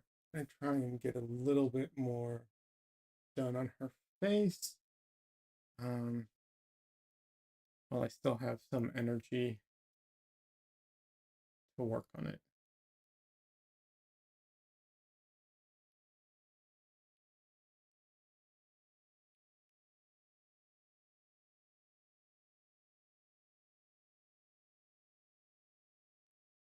I do need to. Um, this is just like I'm just thinking out loud here. I do need to buy some of the M-gram uh, Alkyd medium to try it out because I have uh, what's it called? I do have Galkyd, and I've never tried Liquin. I don't like Galkyd, but it's useful. It has its uses. Um, I know people prefer, generally speaking, people prefer Liquin to Galkyd. Um, but they both have solvents in them, and that's why that's not the only reason, but that's one reason I don't use Gal. I almost never use Galkyd. Um, like I said, I just don't also enjoy what it feels like to paint with it, so that's another reason I don't really use it. But um, the M-gram, uh, you know, solvent-free Alkyd walnut oil. I need to try that out, see what that's like. That way, if I try it out, I can recommend it to people if they, are looking for a medium that to help their paint dry faster. Which for me personally is very rare that I want my paint to dry faster, but I get it. Sometimes it's useful. Sometimes you're late on something and you have a deadline and you need the paint to be dry. I get it.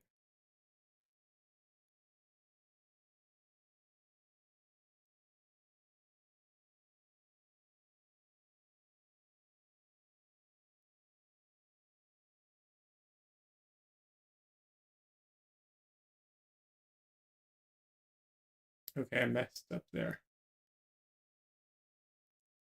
Not big time, but I will change that. So, because I'm trying to kind of change the lighting a little bit, I have to be a little unfaithful to the reference here and darken this a little bit more.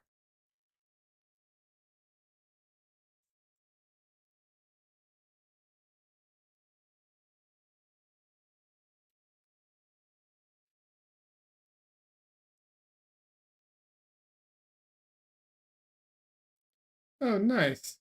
Des says she just followed Ike's channel. I'm assuming I'm following you, Ike, but you never know. Sometimes you think you're, I don't know about you, but I've had this where I think I'm following a channel and then it turns out I'm not following a channel. I've had that happen. I don't know if YouTube like kicks you off sometimes because I know that has supposedly happened, or I just think I hit the button and I don't. But yeah.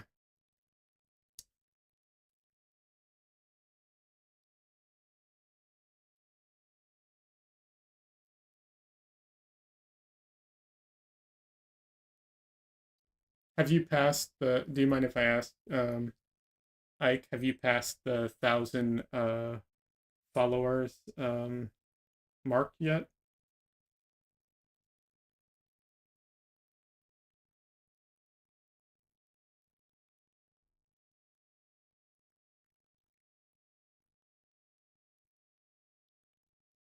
No, I'm still at 530. Ah, well, let's try and get you up to 600 at least.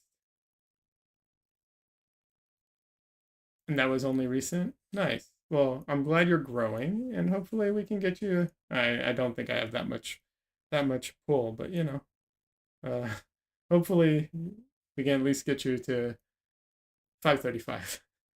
Realistically speaking, I'm just saying that because like not a ton of people do come to my what's it called, um live streams. That live stream attendance, as it were, is very low,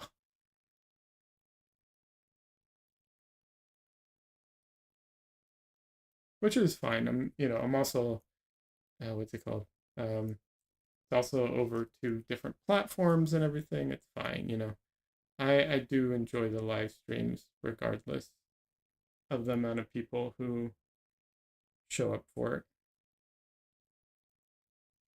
You get more subs from shorts than you do from longer videos. Absolutely, you do. The problem is that, or problem might not be the right word. But the concern is that a lot of the people who subscribe from shorts don't. It doesn't translate into views on the long form content a lot of times. Not always, depends on who you are, what your content is, but that can be an issue with subscribers from shorts. However, I think that's still, regardless, that's fantastic though. Uh, Ike says yes. That's why I want to focus on my longer videos now. Yeah, the way I'm approaching it is I focus on my longer videos, and I'm going to make an effort, or the idea is to make an effort and to cut up my longer videos into shorts that hopefully will bring some people in. But the focus is the long form videos. Also, the long form, lives there uh, for a lot longer. Its lifespan is usually a lot more uh, enduring. So it might take a long time, but you know, it, you'll. I don't know that you'll get more views on it, but you'll get more substantial uh, views from it, I would say. At least that's my impression from everything.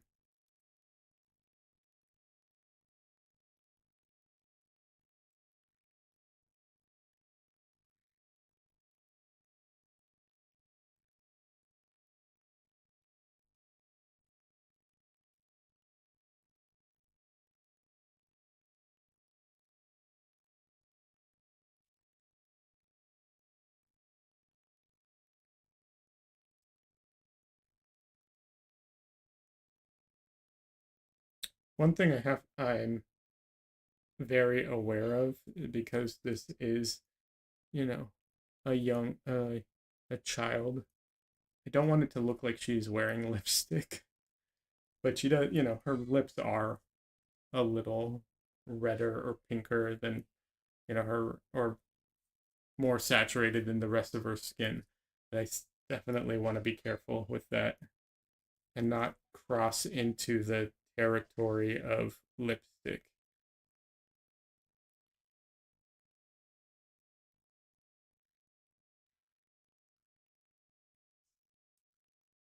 Ike says, I don't get many views from videos, but I think if I stick to it consistently, it will increase gradually. It will. And yeah, consistency really does matter. I hate, that's why I'm a little frustrated with myself about that. But Yeah, I think consistency, this might be old, old news, but I've always heard that consistency is more important than frequency in the sense of like if you put out consistently, even if it's like every 2 weeks or every month, as long as it's consistent, it's better than, you know, a few extra videos that aren't consistent. Of course, if you just pumping out the content, they prefer that. You know, they they do prefer uh, a ton of content. If you can pump out a ton of content, you'll get pushed more in the algorithm. But realistically, that's very difficult to do.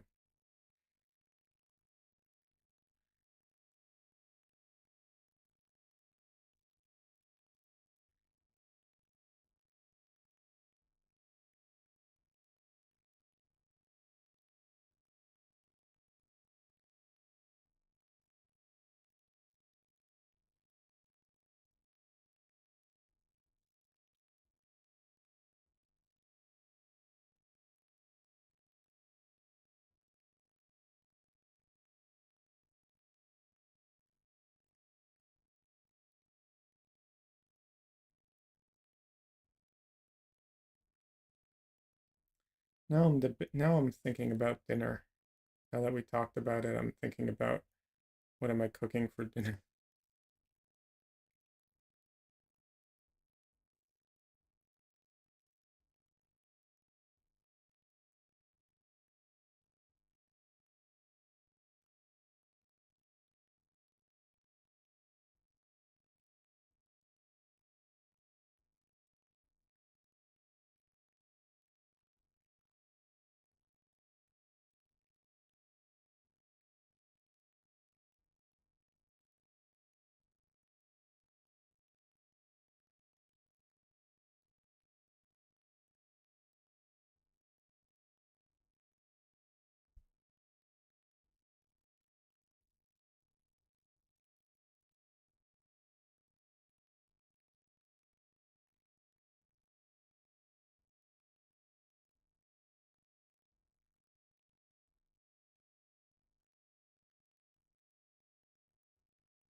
Trying to cool off some of this, but right now it's just coming off like that dirt smudged on her face.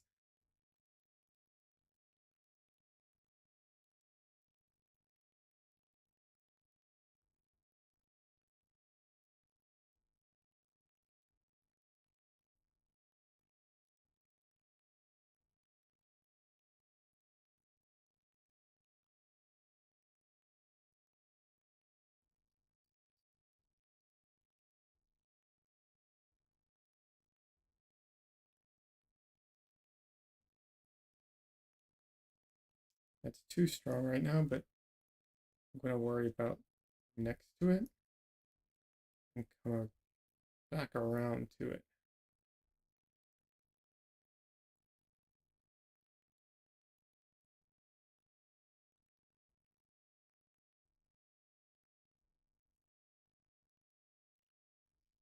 Part of the reason it was coming off like the wrong color, aside from being the wrong color, was that my brush wasn't clean enough, and so it kept coming out dirtier than I wanted it to be or darker than I wanted it to be.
So when I put that line down right now,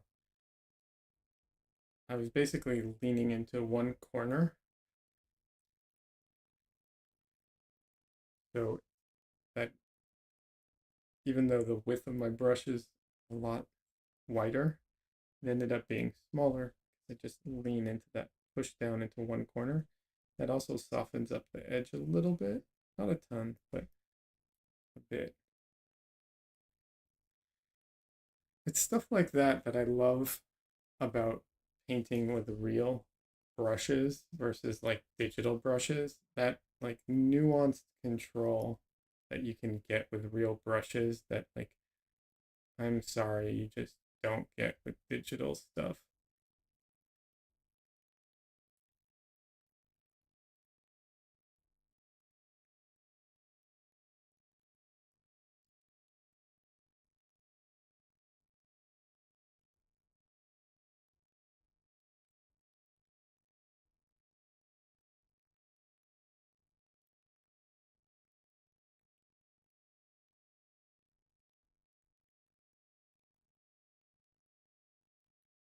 Don't get me wrong, digital has a ton of advantages over traditional. I'm not going to sit here and claim that it doesn't.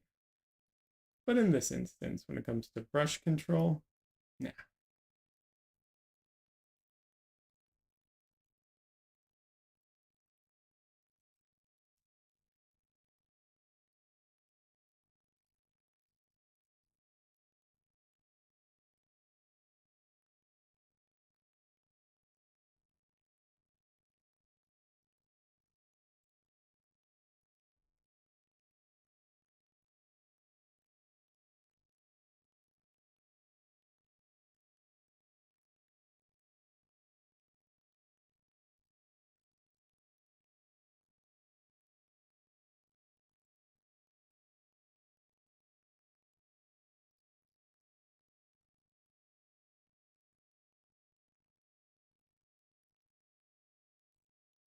Eh, a little too yellow.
One of the things I noticed, and I don't know how it's coming across on the screen, but when the screen's off, when my when my light is off, and I'm just looking at it in like ambient room lighting, not my special, like color accurate lighting with because like this light that I'm using right now is supposedly extremely color accurate and really good quality, presumably according to the people who sell it. And from what I can tell, they're legit. I could tell the difference between this light and another light I had, and I was really surprised at the difference. So, um, you know, good lighting, that's great. But when I'm just looking at it at like right in regular light and everything, oh man, some of the colors do not show as well. You don't see, they don't present it nearly as much. So, I think I'm pushing some of the colors a little more than they probably are.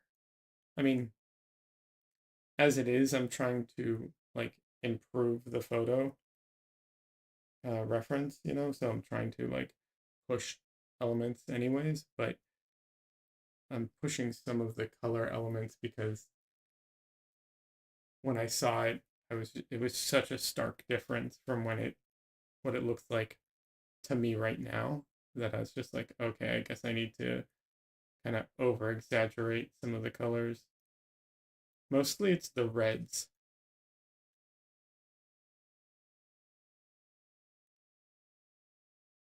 for whatever reason. They do not come through as well with regular lighting.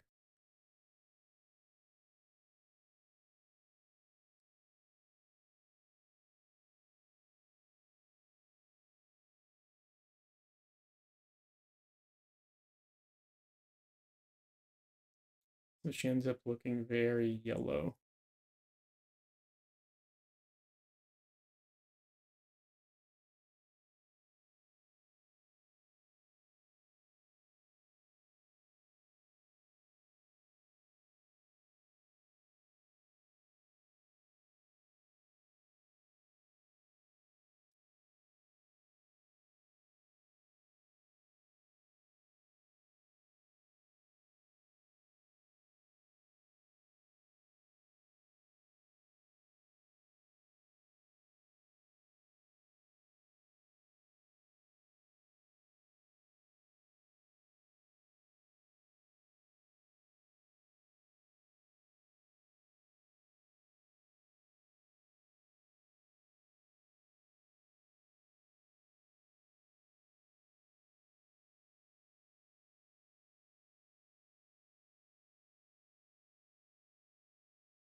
That's what I get for not cleaning my brush properly.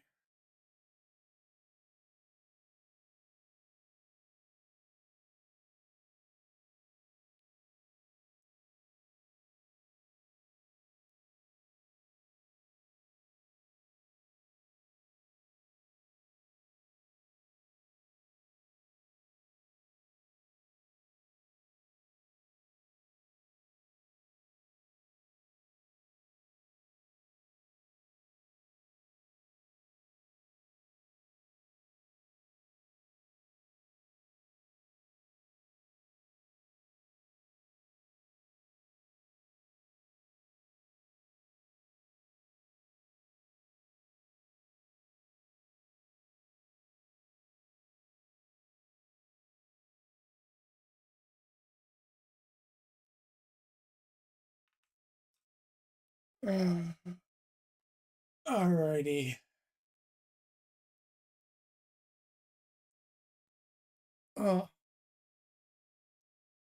I am gonna be calling it a day. I want to keep going, but I need to take a break. I need to go cook dinner. Yeah. So I'm going to have to call it a day for the stream. Hopefully I'll get back to painting it a little more tonight. We shall see. But yeah, thank you everyone for coming out, hanging out. I appreciate it. Thanks for all the support. Go give Don Lee and Ike some love as well. Um, and yeah, I don't know. I'll be back on Wednesday. That's the plan, at least. Wednesday. Yeah. Ike says, thanks, have a lovely night. Oh, thank you, man, and you too. See you again soon. That says, yeah, absolutely. And to all the new people, thank you all for hanging out. Appreciate it. I will have, if anyone doesn't know, I do put out YouTube videos. I'm working on some right now. They are not quite ready, but new videos coming out this month. Um, yeah, I don't know. Paintings available on my website, prints available on my website. Yeah, that's it. Have a good one, everybody. Uh, bye.